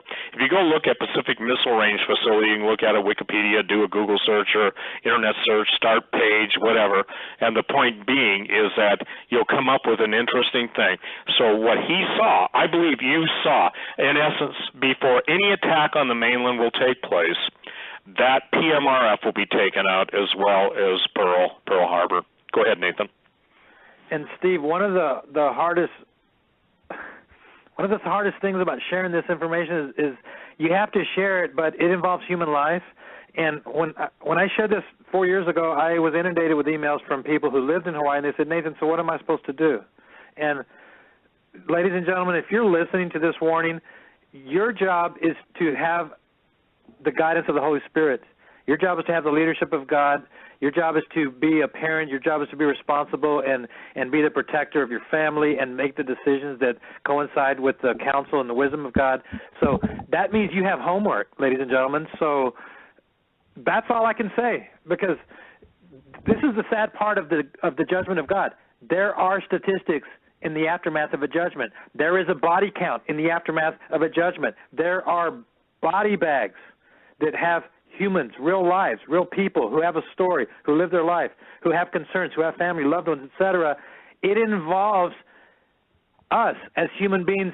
And so when I'm talking about this warning and Steve and Doug talk about these things, we're not doing it to entertain you. We're not doing it like a movie. It's not a Hollywood production to see, oh, so that's what happened. Everyone lived happily ever after, or it was dramatic, and what's next? That's not what we're doing, ladies and gentlemen. This involves all of us. That means I'm talking to you, my friend, and every one of us, wherever we're located, have some decisions to make. We need to pray through. We need to get a hold of God. We need to make sure that our hearts are aligned with God. We need to make sure we are walking in the secret place, dwelling in the secret place. We have to make sure that the reality of God is more than just lip service from us. The reality of God is more than just fancy words we can type in some blog or a comment. Yeah, I'm a Christian. it's easy to do that, but the real truth of the matter is God told Ezekiel, even Job or Noah or Daniel, when he judges the land, even their children won't be saved by their own righteousness. So it is up to every one of us to make sure that we stand in the gap for our loved ones, for ourselves, and get our hearts right. While we are waiting for these events, while the bear is being restrained right now by the hand of God, the number one thing we have to be doing right now is getting our house in order. And Steve, I appreciate for you continually bringing us back to Messiah, to Jesus, to our salvation, because that's the most important thing.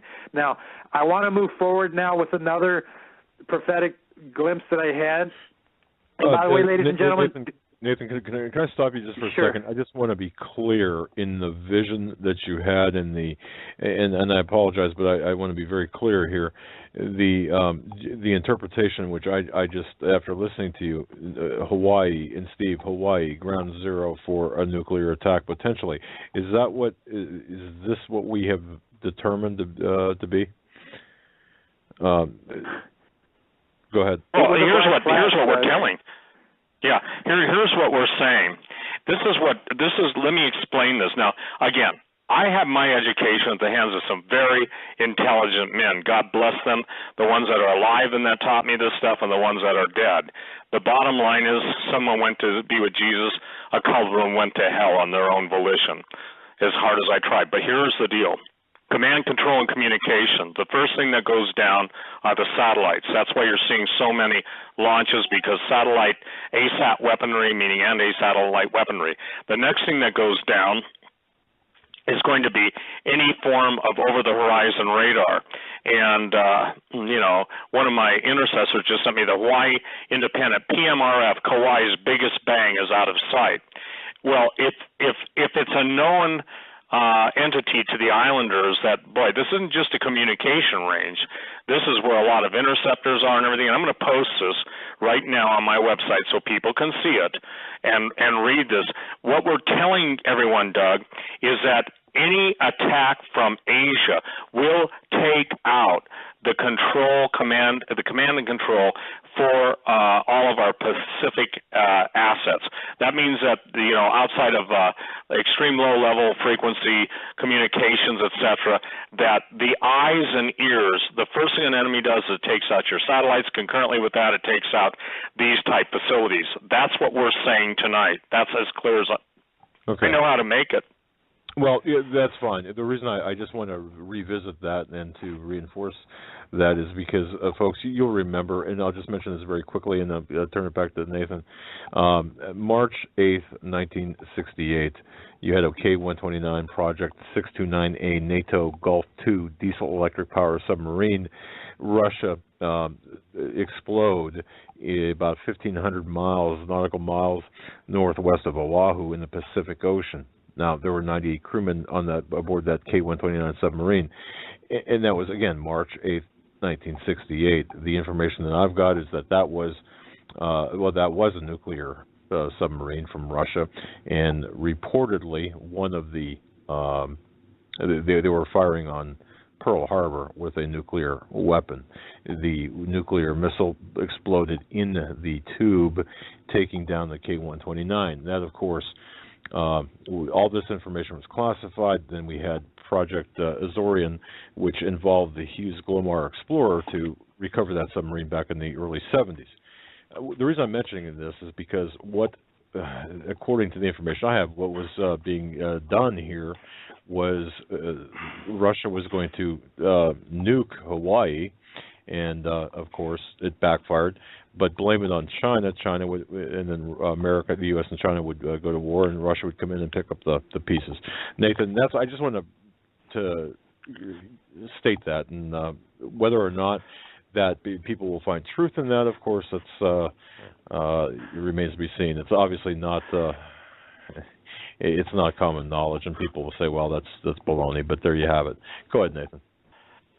And I want to bring to the table what most Americans see regularly in their entertainment, but they can't fathom it happening in reality. It's already out of the bag. It's been exposed that the Pentagon has their budget of thousands of individuals who involve themselves in influence scripts and movie scripts, TV shows, etc., so that Americans can become brainwashed and get used to what's going to happen. The recent Captain America movie, for example, with Robert Redford, I don't know if you gentlemen saw it, but there was a scene in Captain America where Robert Redford was planning to use the new technology of the American warship to exterminate, and he said up to 20 million people in order for his New World Order to rise up. And it was amazing how they were just placing it in front of all of us, but he was telling us 20 million is not too high of a price to pay to bring about our new destiny. And ladies and gentlemen, the Pentagon is warning us regularly and projecting themselves. The Super Bowl is going to do it in a few weeks. They do it regularly, and they let us know. By the way, side note, Mr. Ricky Kirshner and Hamish Hamilton, who directed and produced the Olympics, the halftime show or the opening ceremony, Doug, that we talked about for so long, those same individuals are the same production team who have done Super Bowls in the past, and they're involved in the Katy Perry one that's about to come out. So it's going to be interesting to see what they tell us in their projecting with Katy Perry. Also, Doug, when I was talking to you on the phone, this is another side note, a few days ago, I don't like to always use current events as tea leaves to prophesy. I would rather use the Holy Spirit. But it's interesting that many times events still happen that are prophetic object lessons, and they're in front of our eyes to those that have the eyes to see. And how interesting is this? The ravenous birds, the Seattle Seahawks, the ravenous birds, there are many prophecies of the ravenous birds who are used in judgment, who will feast on the flesh of those who are the enemies of God. We see that in Revelation. We see it in the Old Testament, the ravenous birds. That's the Seahawks. Who are the Seahawks going to face? The Patriots. So the Patriots are going to fight the ravenous birds, the judgment of God. I'm curious to see how this thing turns out, because whether or not the Patriots win, it's going to be a very telling sign. And I don't want to get sidetracked with that. Again, it's not tea leaves, but it's just interesting. But what I was going to say is, Steve, thanks for mentioning the facts and the technical information about Hawaii. In 2011, when Obama went to Australia and he announced the Asia pivot, and Doug, we talked about this in a previous show, he let the whole world know that the future concentration of the American military and the Navy and the Air Force is going to be towards PACON, to Asia, and by 2020, America's going to relocate their forces to concentrate in the Pacific Command by 2020. That's going to be the new focus, which involves China and the China Sea and all of that mess. So the U.S. military is going to be working in the next several years of building new military bases. They call them lily pads. Some will be known. Some will be secret. The budget is not going to always tell us what they're doing. But the big question to ask, and this is why I have an urgency about this warning, is because are we to expect China is just going to sit back and say, okay, United States, you can relocate all your equipment and get set up and get retooled and get your missiles on in place, and then we'll have a war with you. By 2020, we're going to wait till then.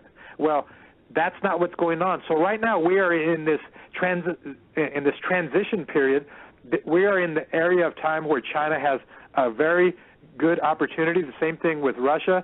Russia's not going to wait for all the tanks to be along the eastern front of Europe, NATO's weapons. They have an envelope of time that is closing smaller and smaller. So that's why we need to take this warning very, very serious. Now, I want to touch on a terrorist attack that I saw occur. Well, before I mention that, let me mention this. And Steve, I welcome your comment. It's on my website. If you're looking at my notes, I have a link to it if you don't have it in front of you. But it's about what I saw happen in 2013 to Seattle, Washington. Now, I saw Hawaii in a vision have a horrible event, an attack, but I also saw it happen to Seattle. And I want to just talk about that real quick. In this prophetic dream, this was just a few years ago, I was inside of a building looking out of a window, and I had other people with me. I didn't know who they were, but this is when the first dream started. I don't know where I was, so I want to make that clear. But the sky started to become very dark, and the clouds became dark, and they looked like the type of clouds that you would see in a Hollywood production where they become very ominous, or a thunderstorm is about to arrive. They were very dark and thick. and lightning was coming out of him. And after a few moments, then the skyline of Seattle appeared in front of me. So then I knew where I was. I could see all of the buildings of Seattle, and I knew then my vantage point. I was looking west. So I was on top of a mountain range looking west, the Cascade Mountains, which are to the east of Seattle. So as I was looking at the buildings in the downtown area, then I saw come out of the sky from the south to my left a glowing fireball come out of the sky. And it approached at an angle. Now, if you can see this, the images, I have an image of this, by the way. I recreated it in 3D, and I placed images so you could see what I'm talking about. And I could see that what was coming out of the sky was not coming, it wasn't approaching the downtown area. It was going to land behind or beyond what I was looking at in my vision. In other words, across the waters of Puget Sound. In other words, toward the military base that's on the other side of Puget Sound, Bremerton. And as I was looking at this thing come out of the sky, I suddenly saw from the ground a bunch of missiles shoot from the sky. There were many of them shooting and trying to shoot down this thing coming out of the sky. It was a missile, and it was trying to shoot it out. And in my dream, I thought to myself, I wonder if those are Patriot missiles, and I wonder if they're going to do their job. Because I was thinking, man, I hope you do your job. And sadly, though, they didn't. They missed. And in the continuing vision, a craft then went past me, and it was going very slow. It was a drone that was going past me. And it was red, white, and blue, by the way. But as I was looking at the missile that was not shot down, I was thinking, oh, man, this is terrible. It missed. And then instantly to the north of what I was looking at, I saw the explosion in the sky. It happened right over the ground. It was probably several thousand feet over the ground, and the sky became white. It was a ball. It started out as a sphere, and it got bigger and bigger. And in the vision, it was so bright I had to look away. It hurt my eyes. But as I looked away, I was thinking to myself, what in the world was this? And I thought to myself, that was an EMP. And as I was continuing to look at the aftermath, I was very worried that the blast was going to get to me. But when you're watching a prophetic dream, you get to look at it and you don't die, I guess. That's how the way it works, because you have to report it. So as the flash filled up the whole sky and then it went away, then in the aftermath, the skyline became dark.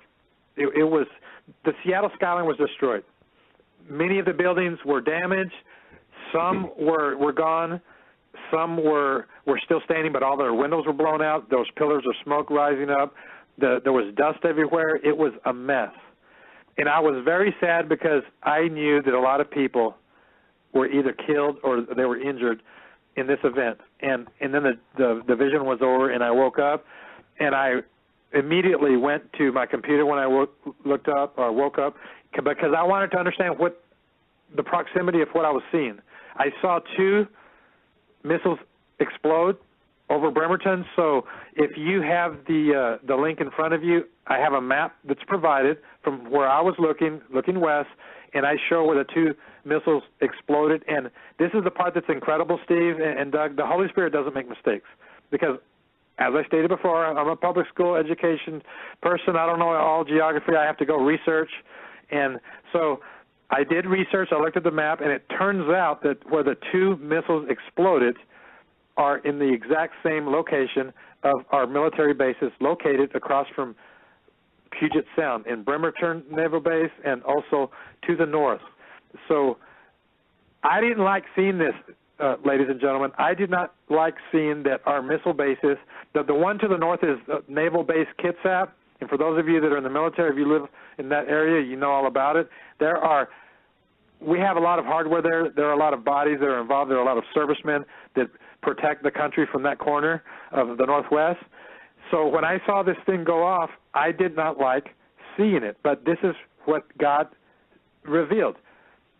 So as I was seeking him and I was trying to understand it, and I was asking him, God, was this a regular nuke? Was it an EMP? What was it? And that's the part that I don't always have all the answers, but what the Holy Spirit made very clear is that this had to do with God's judgment, and it had to do with his war. And it meant that this means that several American cities, ladies and gentlemen, are going to see great destruction. American cities are going to burn. And this is what Dimitri Duduman said. Steve, you commented on some of the people who have come before us. A. Allen saw these. American cities are going to burn, and other people are seeing them in prophetic dreams. You can go to YouTube. A lot of people are seeing the same thing. So, ladies and gentlemen, this is not just pizza. This is not just coincidental consciousness that is connecting the brains of individuals so that they're all having the same prophetic dream. This is a warning from God. We are going to see American cities destroyed. And, again, what does this mean for you if you happen to live in those areas? That's why you have to take it to God. Now, Steve, here's one of the knuckleheaded type of responses that I have continued to receive since I published this dream and the one in Hawaii, where people will write me and they'll say, Nathan, if that was really a dream from God, why do you still live in Idaho? Why haven't you left Spokane? Well, here's why. Because God didn't tell me to. The job of a watchman is to be up on the wall until God says otherwise, or until God says, okay, your time is up, come home. You've already done your job.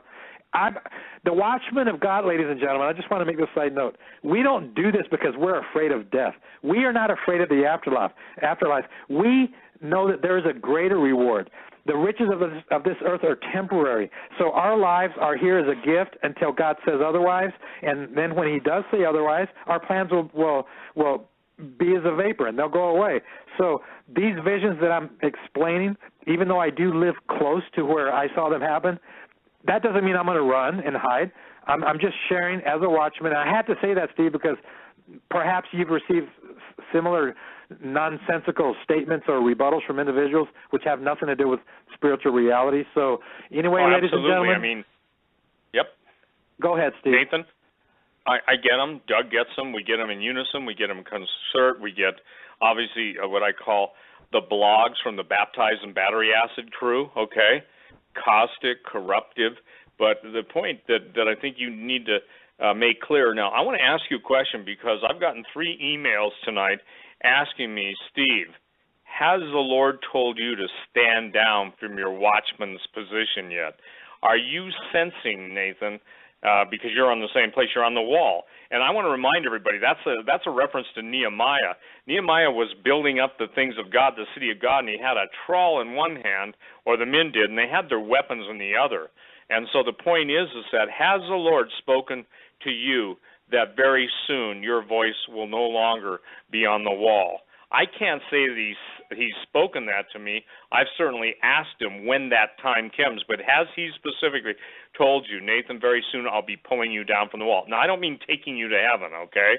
I mean taking you off the wall, because not everybody who gets off the wall dies, because, again, when people are saying, I'm using you as a thermometer, once they blow you away, Steve, I'll know it's time to head for the hills, and I say, pray it's not you first, because they're looking at the wrong thing if they're looking at me. And the point is that looking unto Jesus, the author and finisher of our faith. But let me let you answer that. Are you sensing from the Lord at this point that your days are numbered on the wall, or do you think it's still go, go, go until the Lord says stop, stop, stop? Steve, thanks for asking that. I have absolutely no doubt that God is going to have me up on the wall until the fireworks are flying. I really believe that. I believe that I'm going to get to see these events take place. I've had meetings with my family, and I know that there are some people that say, you have to flee and you have to go. Nathan, what are you going to do? Because I get emails from those people too. Nathan, are you going to leave? And I think that some people, Steve, it's so amazing that whenever you've been up on the wall so long and personal events, God makes sure, first of all, let me say this, when a watchman is recruited by God, he makes sure that watchman has been poured out and that their life means nothing to them. God has allowed me to experience a disease that, and you probably know about it, I deal and I battle with the disease of lupus, which has an expiration date, and I've had to process that. I'm doing a lot of things to try to maintain my health. That's a whole other program, changing my diet, etc.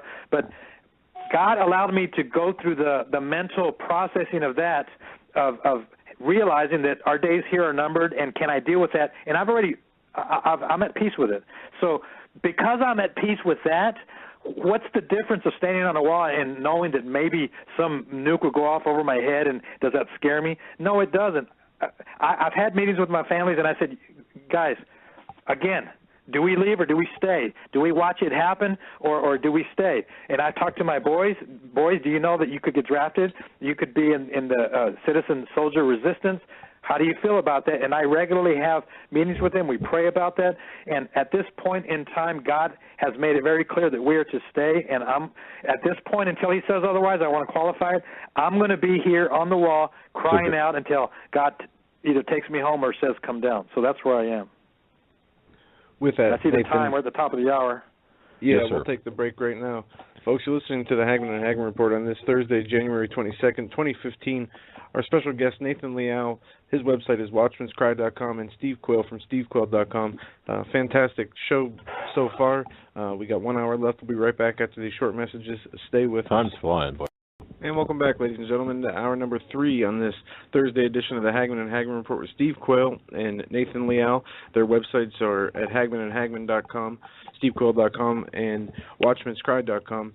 You can go to watchmanscry.com and click on the prophetic warning coming to America. For tonight's show, you can check out the show notes Nathan has put up on his site. Nathan, I did email you some listener questions whenever you have time, and specifically pertaining to the Seattle dream that you had. We haven't gotten a lot of feedback on that, so just a heads up.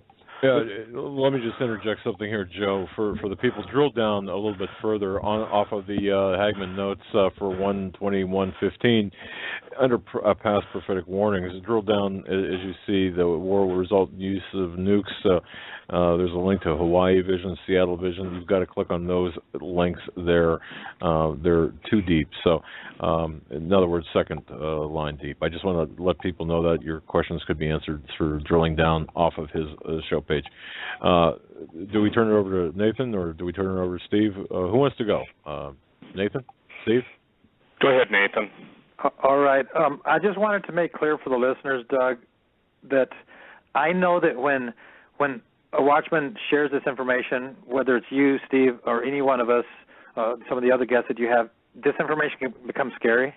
And one of the biggest obstacles of individuals who hear this is that they allow themselves to be overcome with fear. But, you know, folks, fear is the light on the dashboard of our soul, of our spirit. If we have fear, then that means we have something to pray about. So when there is fear in our heart, that means, and when we have the fear of death, that means that we're not close enough to Jesus. And the fear of death will consume a person that allows Jesus to be far away from them. But when Jesus is near, our hearts will know his peace, and our hearts will be enveloped in his peace, and we will be homesick for him. So it's incredible. Paul talked about it. He says, as those who have no hope, we don't grieve like them. So the fear that we're talking about here is the end of life, but if Jesus is the resurrection and the life, if we're Christians, we're supposed to believe that, and not just believe it and know it intellectually. We're supposed to have the assurance of it in our heart, beyond a shadow of a doubt. Paul said, examine yourself to see if you are of the faith. So we have to make sure. That's our homework daily. Paul said, I die daily. Examine yourself, ladies and gentlemen. So if there is a fear of what could happen, then I don't mean to come down and beat them up, Steve and Doug, but that's to illustrate that we have some homework to do. Our lives aren't where they're supposed to be, because we're not supposed to fear death. Bottom line, we're not. That's right. Yep, I agree. Okay, so moving forward, I have on my notes here, in the past I also saw a terror attack happen, coincidentally, also in Seattle, Washington. So this terror attack that I saw occur in Seattle happened to a Seattle that was still intact. So if the timeline is correct, then this is going to happen first at some point in the future. But in this vision, I was walking in an unknown large city, and I saw the newspaper stand at the corner of this downtown area, and it was the USA Today, and I decided to purchase one of them. So I bought one of the papers, and I was holding it in my hand, and one of the lead stories was about Seattle, Washington, and it had a picture of downtown Seattle, and the fireworks were exploding over Seattle, over the buildings. and the word Seattle Celebrates was in headlines. And as I was looking at it, the still photograph turned into a movie, and I saw the fireworks exploding, and I heard the sounds. And as I was looking at it, I was thinking, wow, this is interesting. And then in the midst of this phenomenon, seeing a newspaper with a movie in it, there was an explosion on one of the buildings. And by the way, I have a link on my notes. If you're there, ladies and gentlemen, I have made a rendering of what it looked like so you could see it. And there was an explosion. One of the buildings, just like 9/11, it exploded. And then right after that, there was dust. The building was gone, and the dust was settling all over the city, and then the vision was over. So I always wondered about that. What could cause an event like that to happen, and what was Seattle celebrating? So this was back then, several years ago. By the way, I had this vision in October of 2010, but I published it just last year. But on the day of the Super Bowl, same day I published it. But I always wondered what sort of celebration this would be, because logic reveals that, okay, was it 4th of July, was it New Year's, or was it something else? Was it something that Seattle was happy about, the World Series, the Super Bowl? I don't know, but I'm just sharing that this is what I saw. So I have absolutely no doubt. And Doug, when we've been on the program before and talked about the terrorism that's coming, the scriptures talk about Babylon being terrorized and how God will allow attacks to happen with them from the inside and from without. So a terrorist attack, I have absolutely no doubt, Steve and Doug and ladies and gentlemen, that one is going to come. And when it does happen, it's going to galvanize America. America has war fatigue right now. They don't want to have a new war. So the powers that be and the people at Tavistock and the RAND Corporation and those who steer society and engineer the way people think, they know that the only way to turn war fatigue into a desire for war is to do something like this. And that's why I have absolutely no doubt that it's going to come. And, Steve, you've shared for years about the missing suitcases from Russia, as well as some of the diverted attacks that almost happened. Can you comment on that? Well, sure. And by the way, to the critics like and Doug, right now, what you and I talked about, Nathan, what you're talking about is in real time. People are saying, you're so full of this, you're so full of this, you're just trying to put fear. No. Look at the Old Testament. God said he wants his fear in his people. And if you won't fear God, then you're going to have fear. Fear of the Lord. Fear of the Lord is the beginning of wisdom. But the point is, look, I've talked to so many people. My calling was twofold. Number one, as a Joseph's ministry, which I've fulfilled for 25 years in prepping people, to the ridicule and scorn. And by the way, those people that bought that long-term storage food back then probably have the only non-GMO food in existence. And so the point being is that we're now at a time in history when all of these events are culminating. So I want to agree with you. By the way, Steve D. sent me this. The guy's name, it's number 33. Interesting. Michael, if you're listening, and Beata, Dr. Vladimir Victor Korshunov. He was found dead, and this is going to be relevant to what I'm going to say, found dead on a Moscow street. Head was bashed in. Korshunov was head of the microbiology sub-facility at the Russian State Medical University. He was found dead in the entrance to his home with a head injury. On February 9th, the Russian newspaper Pravda reported that Korshunov had probably invented a vaccine protecting from any biological arms. Now, that's why they killed him. So somebody is in possession of that. And again, that's just going back. And I want to share this, Nathan, because this is in real time. This is a guy, Robert B., that gets it. I'm hearing you and Nathan, and he says, oh, my God. Steve, last week, Friday, I had a moment where the only way I can say this is is straight up. So please, if it sounds crazy, I'm not. Believe me. I had an overwhelming feeling of mass loss of life, millions of people crying out in pain. I just stand crying and sobbing as I've felt all these feelings, no visions, just feelings. I told my better half, oh my God, these crazies are really going to do it. They are going to kill millions by nuclear war. So if God pronounces his judgment, does that produce fear? If it doesn't produce fear, something's wrong with you. if God says that if the people who are wicked will not return unto him, then he will bring judgment upon them. See, what people have got is a misunderstanding, Nathan, of who God is. He's holy. And if the foundations be destroyed, what can the righteous do? Well, what the righteous can do is basically type to each other, emails, and they can basically go back and forth, but that doesn't get anything done. So when we're talking about what you and I are talking about tonight, it's not for fear. And quite candidly, the thing is that I agree with your statement. Perfect love casts out all fear. Look, the point is that if I lived in fear, I wouldn't go on the radio. If I lived in fear, I wouldn't put up with all the stuff that gets thrown my way. Because, again, the thing is I'm trying to please Jesus. And the thing that I'm going to stand before is not the court of public opinion. I'm going to stand before the judgment seat. No, by the way, all you scoundrels, jackals, and hyenas out there that absolutely do nothing but tear down, I have been before the judgment seat of Jesus Christ. And I can tell you this, it's where all men's work who claim to be Christians, and obviously if you make it there, you are a Christian, where all your works instantly are known, whether they were done in the flesh or done to the glory of God. Having said that, all of my military sources are converging on the same opinion. And you know what? Let's ask everybody this. Why would not the military, who've sworn oaths to defend the Constitution, why, when they could have done something, did they do nothing? Have you ever asked yourself that, Nathan? Indeed. The only answer that you can come up with in the focus of the Word of God is that the Lord would not allow them, because wickedness has taken such hold of this country that they who could have come to the aid were blocked by the Lord. And we can take blackmail and all that stuff, but when you take that out, there's still some really amazing men and women of God in the military, but God would not let them. And let me share this. The word to those people is, you look to the living God. You get your hearts right with Jesus, and if 1,000 fall at your left side, 10,000 at your right side, it will not come nigh unto you. And Doug, go check your email if you would.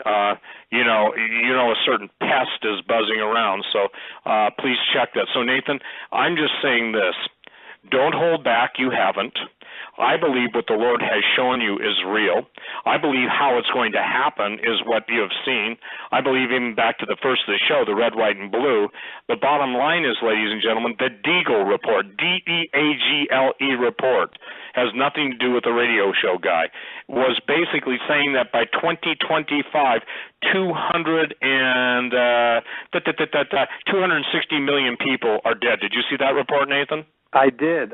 That's just shocking. Incredible. Yeah. So the point is that, tell me, critics, and I want to share something. Paul appealed to Caesar when it was time to do so. But what I'm saying to those of you who want to take this stuff seriously and who have taken it seriously, take it to the Lord and come to the conclusion that God wants you to come to. Look, Nathan has seen what's happening. It is going to happen in great detail. Nathan, share about the oil prices, because that was an amazing word of God that God gave you back in October, And again, I'll stand on the words that the Lord gave me 28 years ago, not, after the fact. Sure, any prophet can say, thus saith the Lord, Russia will invade the United States. Yeah, well, that's only after everyone else has said it. Hello, go ahead, Nathan. Well, when I had that vision in October 11th, and the next day I called up Rick Wiles and I said, Rick, I don't understand it. And I've done that a lot because God has given me the gift of these visions, but I don't always understand them. So I call the brethren that I can trust. And the first thing Rick said was, Nathan, that's the petrodollar. It's going to crash. And I said, is that what it means? And so then I began a journey to learn everything I could about the petrodollar. But when I took the matters to God about what it meant, God made it real clear that when I said, God, why was it in the form of a sign? I saw a sign 20 to 30 feet across come out of the sky. It landed in the middle of the street. It's about 20 to 30 feet across, 10 feet thick, green sides, a white face with black letters that said Standard Oil. And when I was praying in the days following, I said, God, help me understand it. What does the sign mean? And the Holy Spirit said, Nathan, the sign means it's a sign. So you tell everybody, you do it boldly, and you go on programs and you tell them, you will see the sign of oil crashing. You will see the sign of crude oil prices going down. Doug, you're my witness, and Joe, it's on record, it's recorded. You can go back to previous shows, and I stated that on your program. I said, God told me to say, folks, for those of you that make fun of the prophetic warning, you say God doesn't do this anymore, you're one of the secessionist people, and you have blogs saying that we make these dreams up, it's pizza, etc. You will see the sign from this point on that oil's going to crash because God said so. The Holy Spirit revealed. Thus saith the Lord. And I stated it on record, and here we are, Steve. Here we are. So that's how God operates. And if that happened, and this is what I continue to plead, and it's not for a badge or anything like that. The thing that scares me about this and makes me tremble is that if that sign is taking place before our eyes, the rest of the vision is also going to take place. That is terrifying because a lot of people are going to die. So and I think and hey, you know, Doug, I just read Ezekiel 33. So all of the people who are basically, does it say that if we don't warn them and they die? You know, their blood's on our hands. If we do warn them and they die, seems to me God is saying something about dying there, isn't he? Why will you die, oh man? You see, here's a complete lack of understanding of who God is. It's like Pastor Langford says, the Lord warned him, David, the attack on my word is going to become greater than it ever has in the entire history of my word. Stand on my word. People will stand on emotions, they'll stand on slander, gossip, envy, strife, jealousy, bitterness, and all those things. Oh, yeah, those are the fruit of the flesh. And they'll allow that garden of flesh to flourish. But I'm saying you've got to flush the flesh and start beginning to embrace the Holy Spirit of God. Repent is the easiest thing I know to do. Thank God it's easy. And to live in that state of turning away. It's to the point now when and outside of all of the visions that Nathan and dreams you've had and the others are having, and I post them on my website, and I tell people, take them to the Lord, don't argue with me about them, you know, and people say, well, why can't I post my vision on your website? Because your name is not Steve Quayle, and I'm not going to allow people who have come late to the game. And also, again, I did make a change. I will not allow any dated dreams or visions or events to take place. They're always wrong, and I made that mistake in the past. I won't make it again. So, Nathan, at this point tonight, let's just take the major issue. And this is a major issue. The banks of the world are coming apart at the seams. The people are not seeing that the higher prices are a war against them and their earnings. Even today in Davos, one of the biggest bankers in the world made the statement, those of you in America just got to learn to live with less. Oh, and by the way, we need to live with your more. Did you see that? Oh, man. Jamie Dimon's statement? So as I spoke to an Illuminist one time, I said to him, Tex, when is enough enough? He said, Steve, enough is not enough. Even if we got it all, there's still more that we believe we can have. And obviously, you know, the lust, the appetite of demons expressed through humans. And I love it, Doug. Did you get the email I sent you? Yes, sir, I did. Yeah. You know. Well, I don't want to respond any further than that at this point. But yeah, what can I say, man? Insanity rules. So, Nathan, we're living out in real time what you just said, okay? And again, isn't it amazing that if God uses the word die, hello, Jesus said, in hell, the rich man lifted up his eyes. People say, well, of course there's no hell. Well, yes, there's a real hell. Or the man that says, I don't believe the parables are literal. That's right, you don't believe. And they're not. He wouldn't accept the fact that they're literal. He wanted to make them allegorical. So the point is, it really, at the end of this night, doesn't matter what I've said or you've said in that, unless it was a scripture, it's what does God say? Everybody builds their case. Well, I know God. But the question is, again, I'll ask, does he know you? Because when he said to the people, I said, Lord, didn't we do all this great stuff? Look at what we did. We did.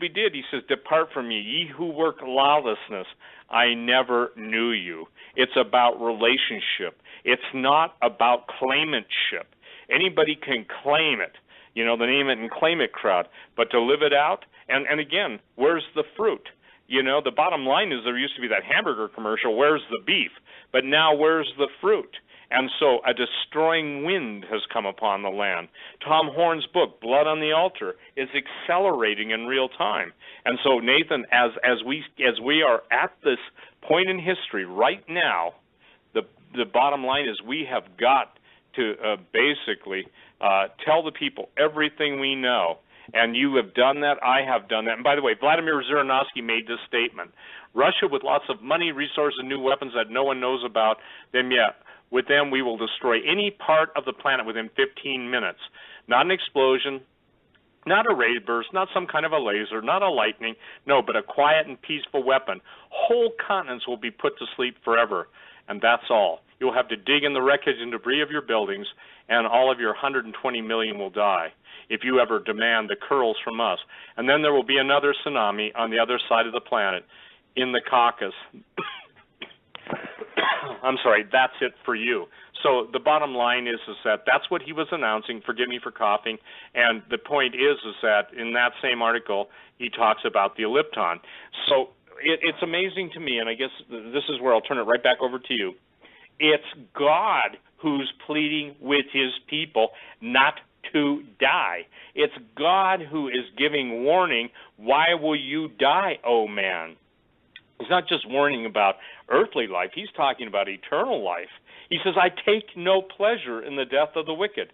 Hello, look up the word death, and I'll do it, Nathan, in my concordance. Just see how many times it applies. And Jesus said that he's come that we might have life and have it more abundantly. Go ahead, Nathan. All right. Well, I'm going to now talk about my bear, my recent visions and dreams, and then I want to ask you for your comments, Steve. So, I have about 30 minutes left, and I'll finish as best I can. Now, 2 years ago, it might have even been a little bit longer. 2 years ago, I had a prophetic dream that I was working on a fence. And remember the key terms that the Holy Spirit revealed in this, because it coincides with what other people are seeing. I was working on a fence, building a new fence, and while I was working on it, I saw through the knot hole that there was a bear on the other side of this fence. And then an elderly gentleman came from behind me, and they said, hey, nice fence. And I said, yeah, look what's on the other side of the fence. And I told them there's a bear on the other side, and they got real excited. And I said, no, don't get too close to the fence. And they walked up to the fence. It was about 5 feet high, and they started reaching their arms across to feed the bear. And I said, don't do that. He's going to attack you. And they said, no, it's fine. I want to feed the bear. And the bear stood up on its hind legs and from the other side of the fence and placed the elderly person in a bear hug, so the fence was between them, and it started squeezing his body, and the bear bit into its skull, and the skull just blood erupted. The bear killed him. And I woke up, and this was 2 years ago, Steve, and I never knew, I didn't know what it meant, so I just put it on the shelf. Well, fast forward now to 2 months ago. Actually, it was probably a little bit less than 2 months ago. In this prophetic dream, I was walking in the woods, and I was away from my vehicle, and the woods resembled what we have here in the Northwest, the inland Northwest, evergreen trees, very green. There's no cars and buildings around. You're in the woods, and I was in the woods, for those of you that understand the landscape, several miles from my vehicle, walking on a trail, and I came upon a clearing, and when I walked into the clearing, I saw a giant bear that was asleep, and this bear was about 12 feet long, sleeping on its back, and it was out. It wasn't snoring, but it was having some good sleep, and I looked at it, and I said, oh, man, I don't want to be here. And then I looked to the side of it, and there was a bear cub, just a few weeks old, and it was playing with berries, and when it saw me, it hopped over to me and started smelling me. It was interested, and then it tried to climb my leg. It wanted to play. And then over to the side of the cub was a teenage bear that was about half the size of the mother bear, and that one was about 6 feet long. So when I saw that I was near the mother bear and its two children, I was struck with great terror and fear, because as those of you know, you don't get anywhere near a mother with her cubs. They'll kill you. So I started backing out, and I turned around. I tried to tiptoe out of there to not awaken it and get away as far as possible. And I walked faster and faster. I was 50 feet away, 100 feet away. But the bear cub kept following me, and he was trying to climb my leg. After I was about 100 feet away, I started running. quickly, and then I lost the bear cub, and then I was about 200 to 300 feet away. When I was far enough away, I looked back, and I was thinking that, wow, I guess I made it, and I didn't wake it up. The bear didn't wake up. I looked back, and about 50 feet behind me was my 15-year-old son walking out of the woods behind me with our little dog, and he was just talking to the dog out loud, and I started to tremble in my dream. I was so afraid that this bear was going to be awakened by my son that I tried to hand signal him, and I told him to run toward me, and he saw me, and then so he started jogging, and then right when he did, the bear woke up, and the growl filled the canyon with so much, or the woods with, that growl. It echoed. It was very powerful and loud, and it started coming out.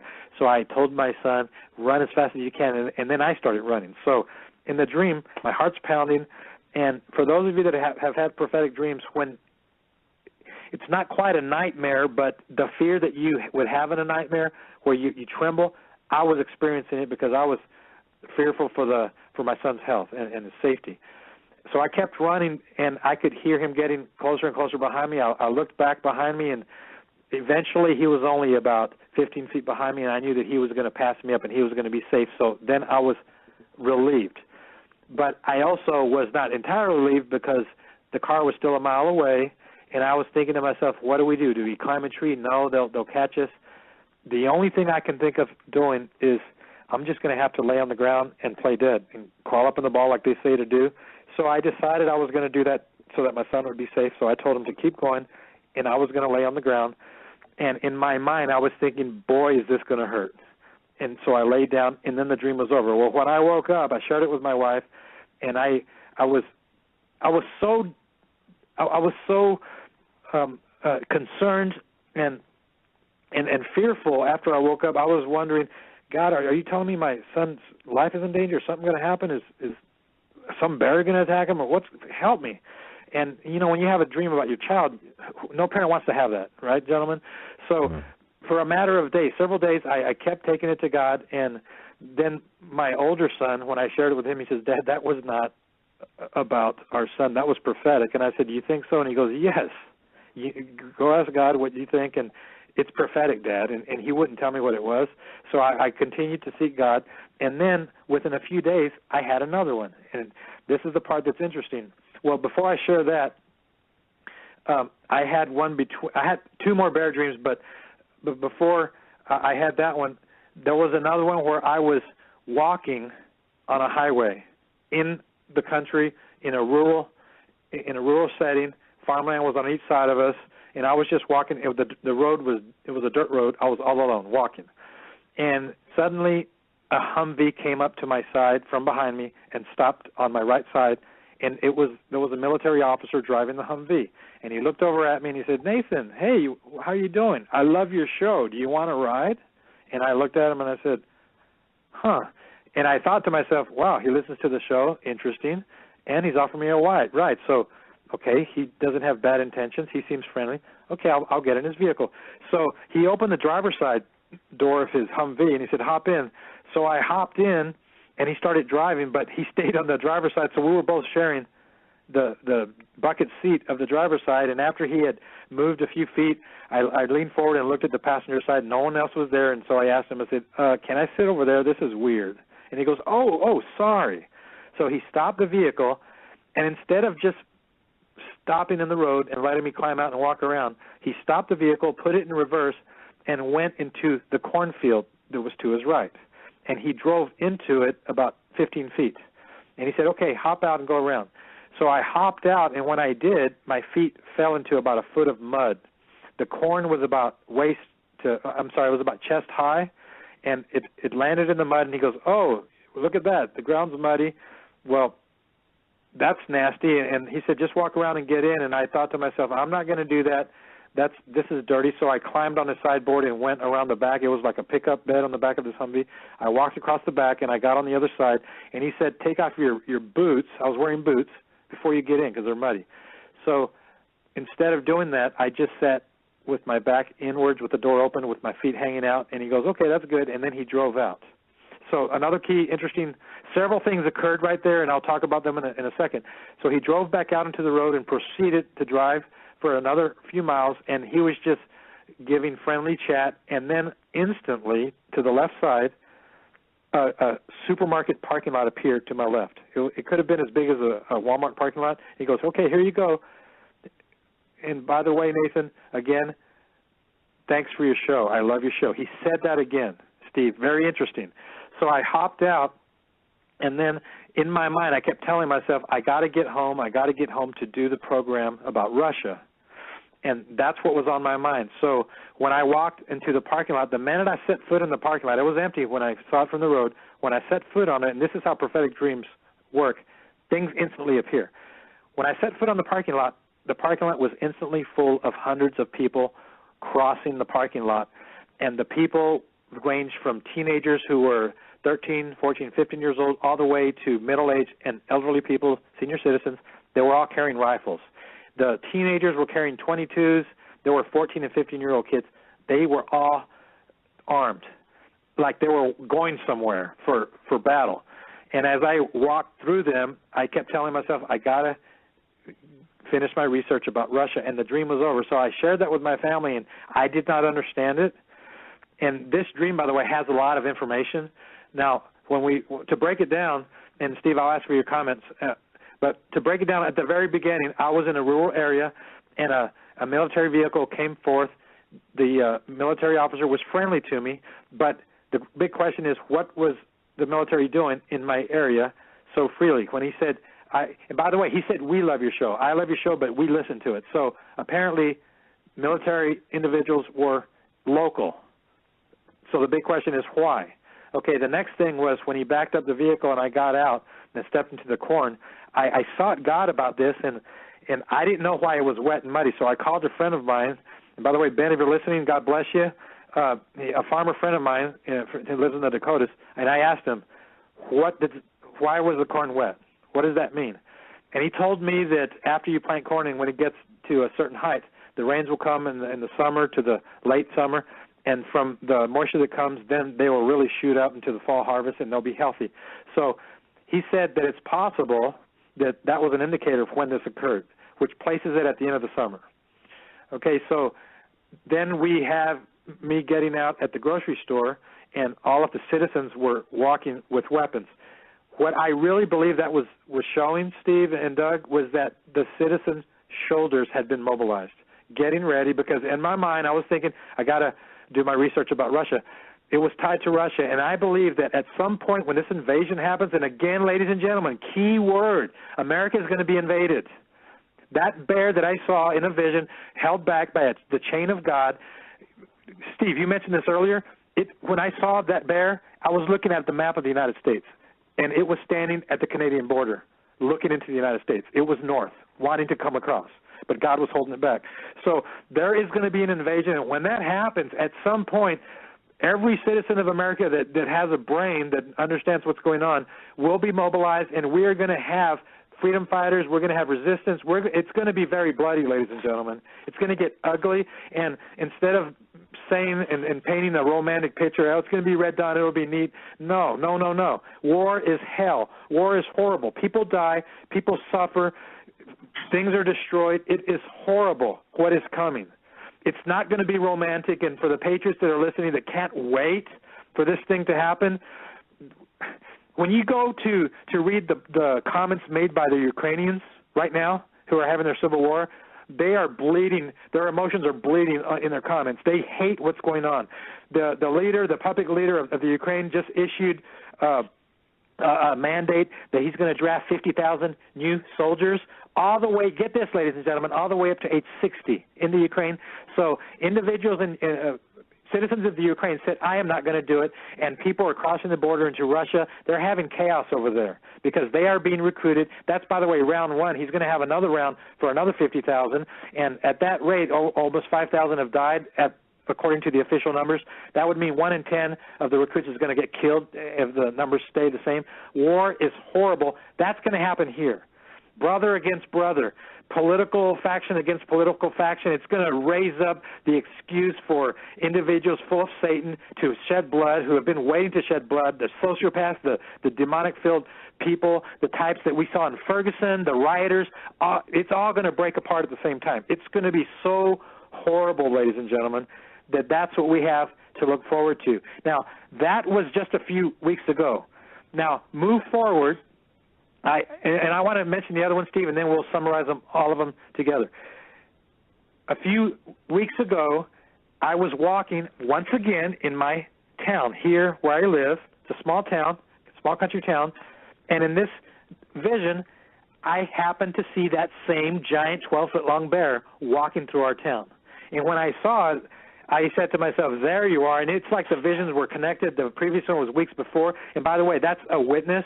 The Bible tells us in Genesis, Joseph told Pharaoh, God gave it to you twice. That's confirmation. Job talks about it. God speaks to us once, yea, twice in a vision, a dream of the night, but man doesn't perceive it. So God speaks to us. When he speaks to us twice, pay attention. When he speaks to us 3 times, 4 times, ladies and gentlemen, woe is us. God, take care of us. So I saw this same bear walking in my city, and I engaged it, and I started to fight it. I had a weapon in my hand, a hand weapon. It was like a javelin or a spear, and I stabbed it, and I killed it, and it fell down in someone's front yard. And in the dream, I had bravery. I wasn't afraid, so I killed it. And I wanted to show other people about this bear, and that the threat of the bear was gone. So I left it laying in someone's yard, and I walked away. And when I came back to show, and I don't know who the person was I was going to show, the bear was gone. And there was another person standing around. I said, what happened to that bear? And they said, it wasn't dead, or it came back to life and it walked away. And I said, what? What do you mean? It's not dead? No. So I told them, well, we need to go find it. So we drove around our small little town, and then a few blocks later, I found it again, laying in somebody else's yard. This time it had a huge bullet hole in its shoulder, and the blood was coming out. It was dead.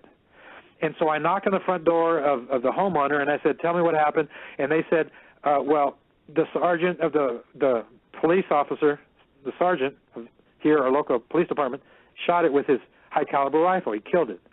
And I said, oh, that's awesome, great. So now we don't have to worry about the bear. And while we were looking at the bear, Steve and Doug and Joe, it started to move its head, its paws started to move. It pushed itself up, the front part of its body up, and then its back legs picked up its body. It shook away the slumber, and it walked away. It came back to life.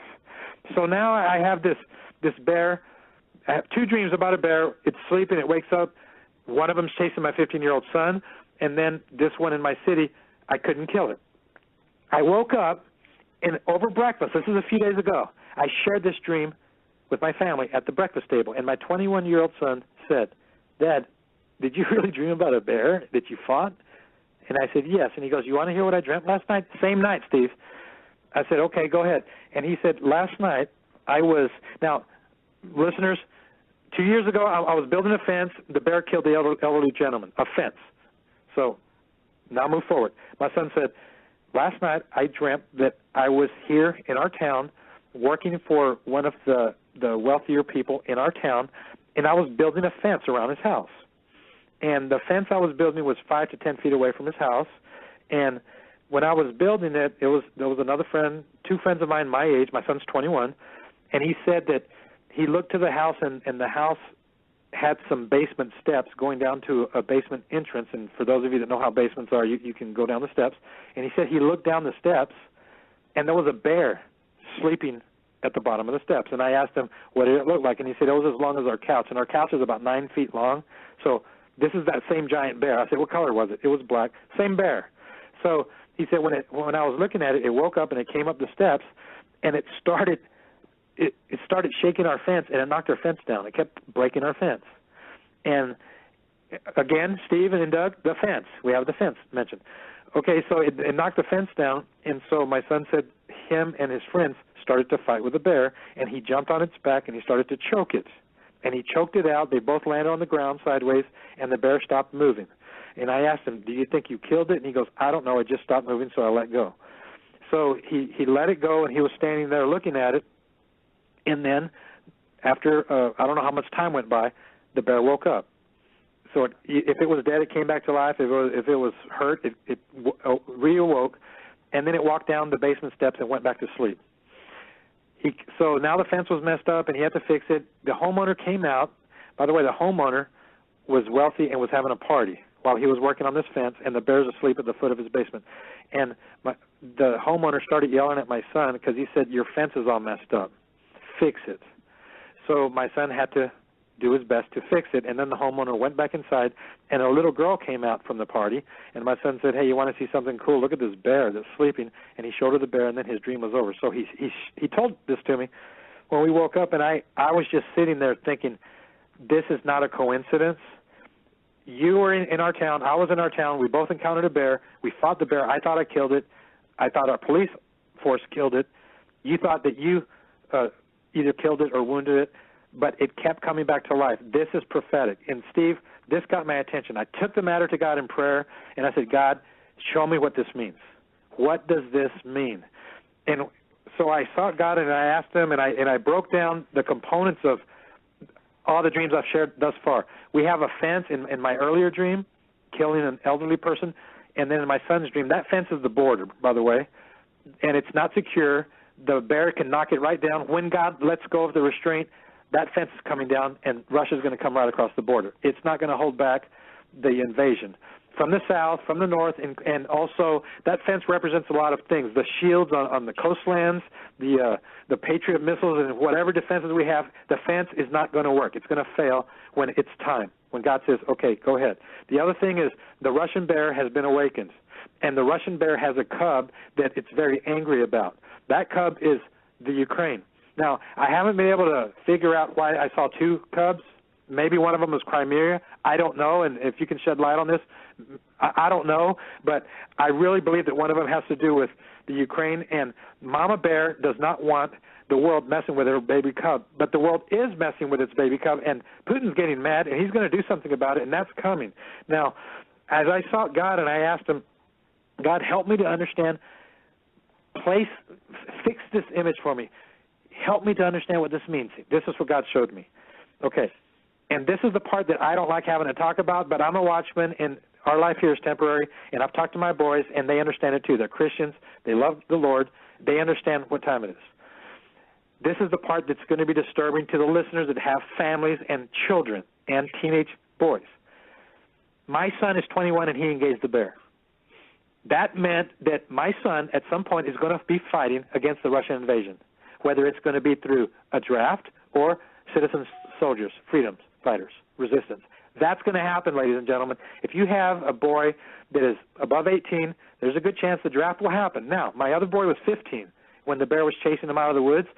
The question that I asked Steve and Doug to myself, and I've asked God this, and I think what that tells us is that if this war starts very soon, my oldest is going to be involved, but it's also going to involve my 15-year-old, which means it could last up to 3 years. This isn't going to be a quick thing. We're going to see war that even if children are middle-aged, middle teens, they'll be old enough for the draft eventually. Or, let me say this, when I saw all of the people walking across the parking lot, I saw teenagers, 14, 15, 16 years old, carrying 22s. So that could also mean that the war is going to happen so soon, and even teenage boys are going to be recruited to fight the invasion. And ladies and gentlemen, on paper, that sounds romantic. Oh, red badge of courage. Oh, how neat. Your son's going to be brave. But here's the bad part. War ends up with death. War results in bloodshed. And I've told my sons that that's what we're facing. You guys, we are facing the potential of war where you guys are you could die. And they have told me that they understand that, and they are making sure that they have their hearts right with God. I'm pumping this into them daily. I'm standing in the gap for them. I am praying for them. So, ladies and gentlemen, Steve and Doug, and you, I'm sure you've received these types of emails from parents or from a mother who's crying and weeping, saying, I don't like your message, my son's life's in jeopardy. Yes, that's right. Their life is in jeopardy, so you need to pray for them, stand in the gap for them, and let them know what time it is. We're at the place now where this thing is real, ladies and gentlemen. This thing is so real, and that's what we're facing. But even the watchman understands, Nathan Leal, understands that my boys could end up sacrificing their lives. Steve, you have boys that are going to be a part of this too. So you understand this thing, what I'm trying to say. Now, when I was asking God, and I'm going to share this next vision, and then I'm going to turn it to you, Steve. I said, God, how bad are we looking at? Tell me, help me out. Okay, this was done a few nights ago. In this next prophetic dream, I was in my yard having a summer barbecue, which, by the way, timeline, it was in the summer. I don't know what year it was. It was in the summer, in my backyard, and a person walked up to me. I believe that he was an angel of the Lord in my dream, and he said, "Hey, do you want to know what's coming?" And I sarcastically said, "Well, does it involve the colors red, white, and blue?" I said it in jest, and he said, when he was about to open his lips and tell me what happens, but then I believe he showed me what happens. And the next thing that happened was the sky. Our house was next to a hill that eventually became a mountainside, and on the other side of the mountain, in my dream, I was living next to a mountain, was a city. I don't know where that city was, so I did not necessarily live here in Idaho where I live. It could have been anywhere in the country, but this is showing what's coming. Instantly, seconds later, the sky erupted in a bright flash over the top of the mountain, and then seconds later, I heard the loudest explosion I've ever heard. For those of you that live in the Midwest or the South, and when you've been in a thunderstorm, when the thunderstorm shakes the windows, it was 10 times louder, 100 times louder than that. It was the loudest thing I'd ever seen. And when it exploded and erupted in its boom, my daughter, who was next to me, started to cry because it scared her. And then suddenly a second flash occurred on the other side. And then I said out loud, I said, "This is going to be loud. Cover your ears." So we were all looking to the sky, and we covered our ears, and then it happened again, and it shook us. The ground shook. And then within a few seconds, the oddest thing came over the top of the mountain. It was a large pillar of smoke. It looked like a column of smoke. The smoke actually stayed in a circular form in the shape of a tube. It was dissipating just a little bit, but it's like there was an invisible skin holding it together. And it came over, it stayed upright. It came over the top of the mountain. It was hundreds and hundreds of feet high, and it was very, very wide. And when it came over, I was just looking at it. It hovered very slowly over our heads, and it was orange colored. And, Steve, I mentioned that when I had the Spokane vision of the orange smoke, here it is again, a column of smoke, orange. And it came over the top, and then as I was looking at it, I could see past the pillar of smoke, very high in the air. Something was in the air, and then it started coming toward us, and it was falling through the sky, and I could tell it was going to land in our yard. So we kind of made room. We backed up, and it landed right in the middle of my backyard, and it was a huge chunk of ice. And it was probably about 10 feet tall, maybe about 2 feet thick. It was round in nature, like a stem, and the top of it was shaped like a mushroom. It was a frozen mushroom that came out of the sky. And as I was looking at it, I was thinking to myself, this is the weirdest thing I've ever seen. What in the world? And it started to melt very quickly, and within seconds it was melted. And on the inside of it was a huge pole that had been sharpened on the tip. It looked like the pole for a stop sign or a road sign. So it was debris from the explosion that had been caught up in the air, got coated with ice, and landed in my backyard. So as I was looking at it, I was thinking to myself, what in the world did that mean? And in my dream, I thought to myself, this is what I asked myself, the question. And many times, whatever you think in a prophetic dream is a part of the information. I asked myself, was this the jihadists? And then the dream was over. So when I put everything together and I awakened the next day, I wondered, what in the world was that column of smoke? And in the book of Revelation, it talks about the ice that we're going to see, and also in the book of Joel, chapter 2, verse 30, God says, I will show you wonders in the heavens, signs, pillars of smoke, of fire. He's going to show that to us at the very end of time.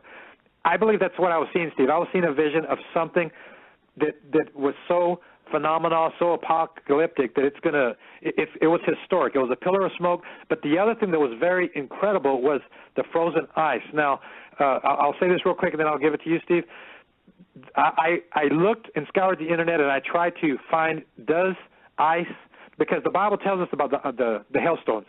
Does ice occur after a blast of an atomic bomb? And on the notes that I have, Doug, on the page, if the people are there, you can scroll down. It says Recent Prophetic Visions and Dreams. I have 2 links to 2 testimonies of individuals who survived Hiroshima and Nagasaki, and both of these people, Japanese citizens, say that one of them says that for 2 hours after the atomic blast, it hailed for 2 hours, hailstones. And another person said the entire city, they were on the edge of town, so they went and jumped into a river, and the only way they could escape the heat was to dunk themselves, and when their face came out of the river, it kept getting pelted by hail that lasted a long time. So there is the phenomenon of hail, and also with debris that can be sucked up into the stem and coated with ice. So with that, Steve, I'm going to turn it over to you, but I wonder if the orange, the recurring theme of orange, indicates an EMP, because I've also tried to research EMPs, and I have also found that some have said that in some of the test explosions, there's an orange cloud after the EMP. And with that, I'm going to stop and let you comment on what I've said here. Well, I think that the presence of the bear in different locations is indicative of everything we've been warning about, and obviously that the U.S. government, in requesting all the foreign troops to come into this country for over now almost going on 15 years, is the fact that it not only are the fences down, but that's what I think the imagery was portraying of, the older man, the bedroom, and all the different places that you or your sons were running into the bears. In other words, I believe that the strategic location of the armies that are already here are going to be, well dispersed, and I believe everyone's going to fight. Look, from the time my kids were little, I have 2, let's see, how many do I have? I have 3, I've got to count them. I have 3 male sons, okay? 2 of them are in their 30s, and one of them is in his 20s, 25, my youngest, which you met. And the deal is that since they've all been about 8, they've known that day will come. But it seems like I've skipped a generation now. I've got to warn my grandchildren about what's getting ready to happen. And obviously their parents, meaning my kids, at least my kids that have children, it's pretty tough for them to deal with. But here's the deal. There is an exclusivity in the minds of Americans that somehow this is never going to touch us. If you've heard me or heard of my concern, Nathan, the thing that is the most exasperating thing I know, the thing that I cannot escape, is the quietness or the lack of concern in the majority of Christendom to all the little children that are being slaughtered. I understand Jesus said, suffer the little children to come unto me. You add the abortion, you add everything up, and the world has become literally awash in blood. And that's why I go back to the days of Noah so much in what I write, because the whole earth is corrupted now. Everything's being corrupted. Articles on inventing mini people, okay? The bear, I can't give you the interpretation because I don't have it of everything, but I think what the Lord was showing you in that dream was that the Russians are everywhere, and they don't speak like, most people would think. They speak very good English, and they have their orders. And I believe that what we're seeing right now in the United States of America, with everything blowing up, you were one that went on record before all the railroad events or railroad accidents took place, but what we're seeing is a form of gray terror. Obviously written about by so many of the Russian defectors, talking about what it would be like shortly before the war. You cannot escape the fact that we are provoking Russia. I have a different view of Russia than most, and what I'm saying is that I understand. I'm not making excuses for anything, but I also understand that the globalists make more in one day of war than a year of peace. And when you've seen now that 1% own the majority of the world's wealth, and then get guys who are mouthpieces for Wall Street saying what you've got's not enough, and I'm a multi-gazillionaire and I want what you've got, should be a warning to everyone. The question that has to be answered tonight for everyone is simply this. If there is a cyber attack, and even in the State of the Union last night from the entity, he spoke of this. So imagine, Nathan, a national, over the United States, EMP attack, okay, whether it has the attendant orange color, it could be an intercontinental biological warhead missile too, because even when you use a bioweapon, you have a dispersal medium. So I don't know if that's the orange powder, but I will say this, that we are now seeing the country being prepped for a cyber attack. And isn't it amazing? All the records disappear except the government just happens to have backups through the NSA, and now to reintegrate into society, guess what? You've got to take the mark, the chip, the implant. I see this as the greatest setup, and it's playing out. And one of the watchman's job is to basically discern the times, the signs, and the signs of the times, and to make it plain to people. The point is that everybody wants to attack the messenger and not integrate the message. And I'll tell you why. And I believe the Lord showed me this. I've spoken about it. People don't want to take personal responsibility and accountability for their actions or the lack thereof. The judgment seat of Christ, having been there, to the chagrin of my critics, is very, very, there's no excuse. What you've done for Jesus' life is, it stands if it's born of the Holy Ghost. What you've done for yourself in this life, trying to claim God was in it, burns up. It's wood, hay, and stubble. And it's amazing. God says he urges us to buy eye salve that we might see, that we might hear. So, I would say this, that the message I take away, and I don't have enough understanding to talk, about your vision, but the fact that the bear was everywhere, that the fence obviously is what it is, that the orange glow, and that the Seattle, the point is Bremerton, a nuclear subbase will be a number one priority, Boeing Field, number two priority, the technology base of Seattle, the other priority. So and look, the white missiles too. Remember this, we had China launch a missile, a submarine-launched ballistic missile west of Catalina Island that was observed by hundreds of boaters and everything, and the government just explained it away as a Learjet. Well, I'm telling you this, I know Learjets pretty well, and they don't come out of the water, So the point being is that we're now being set up for the kill. 260 million Americans are going to die, and I am absolutely going to fight it tooth and nail. Someone says, do you think you'll prevail? I said, that's in God's hands. But I will pray, intercede. Pastor David Langford has called for a National Day of Prayer and Fasting on the 31st, that we might repent of all of our sins. Look, I can't worry about the Illuminati sins. They are what they are, but I can deal with my sins in repentance and believe the blood of Jesus to cover it. And we can call upon God to spare your people, O Lord, in the midst of judgment, Lord, spare your people. That's my prayer. And I refuse the people that send me emails saying, well, you should call everyone to pray for the country. I can't. I heard from heaven, literally. Someone says, only crazy people hear from God. Yeah, well, let me share this with you. Crazy people hear from the devil, and they're butchering people, they're killing people, they're slaughtering people, all in the name of he who they believe in, and yet the Christians won't even stand up for he who they believe in. And therein lies the problem. Therein is where we're at in time, Nathan. I believe the warnings that God's given to you, the warnings that God's given me, Joe and Doug Hagman have been so kind. All of the information that Greg Evenson has given, the Hawk, week after week, after year, all of us doing what we're just trying to do our part. And, the bottom line is everybody should take what you've said tonight and I've said tonight to the Lord. Quit trying to establish your own righteousness. Accept the fact there are none righteous. And when people say to me all the time, well, God knows what's in my heart. Yeah, he knows it's evil beyond all belief. Never approach God what's in your heart. Approach him with the sin in your life and asking him to forgive you. Because Jesus trusted no man, because he knew what was in their hearts. Amen, Steve. With that, gentlemen, we're up against the close of our program. Actually, we are right at the edge. I just want to say thank you to both. God bless you, Steve. God bless you, Nathan. Until next time. Thank you. Thank you. Right. God bless. Good night, gentlemen.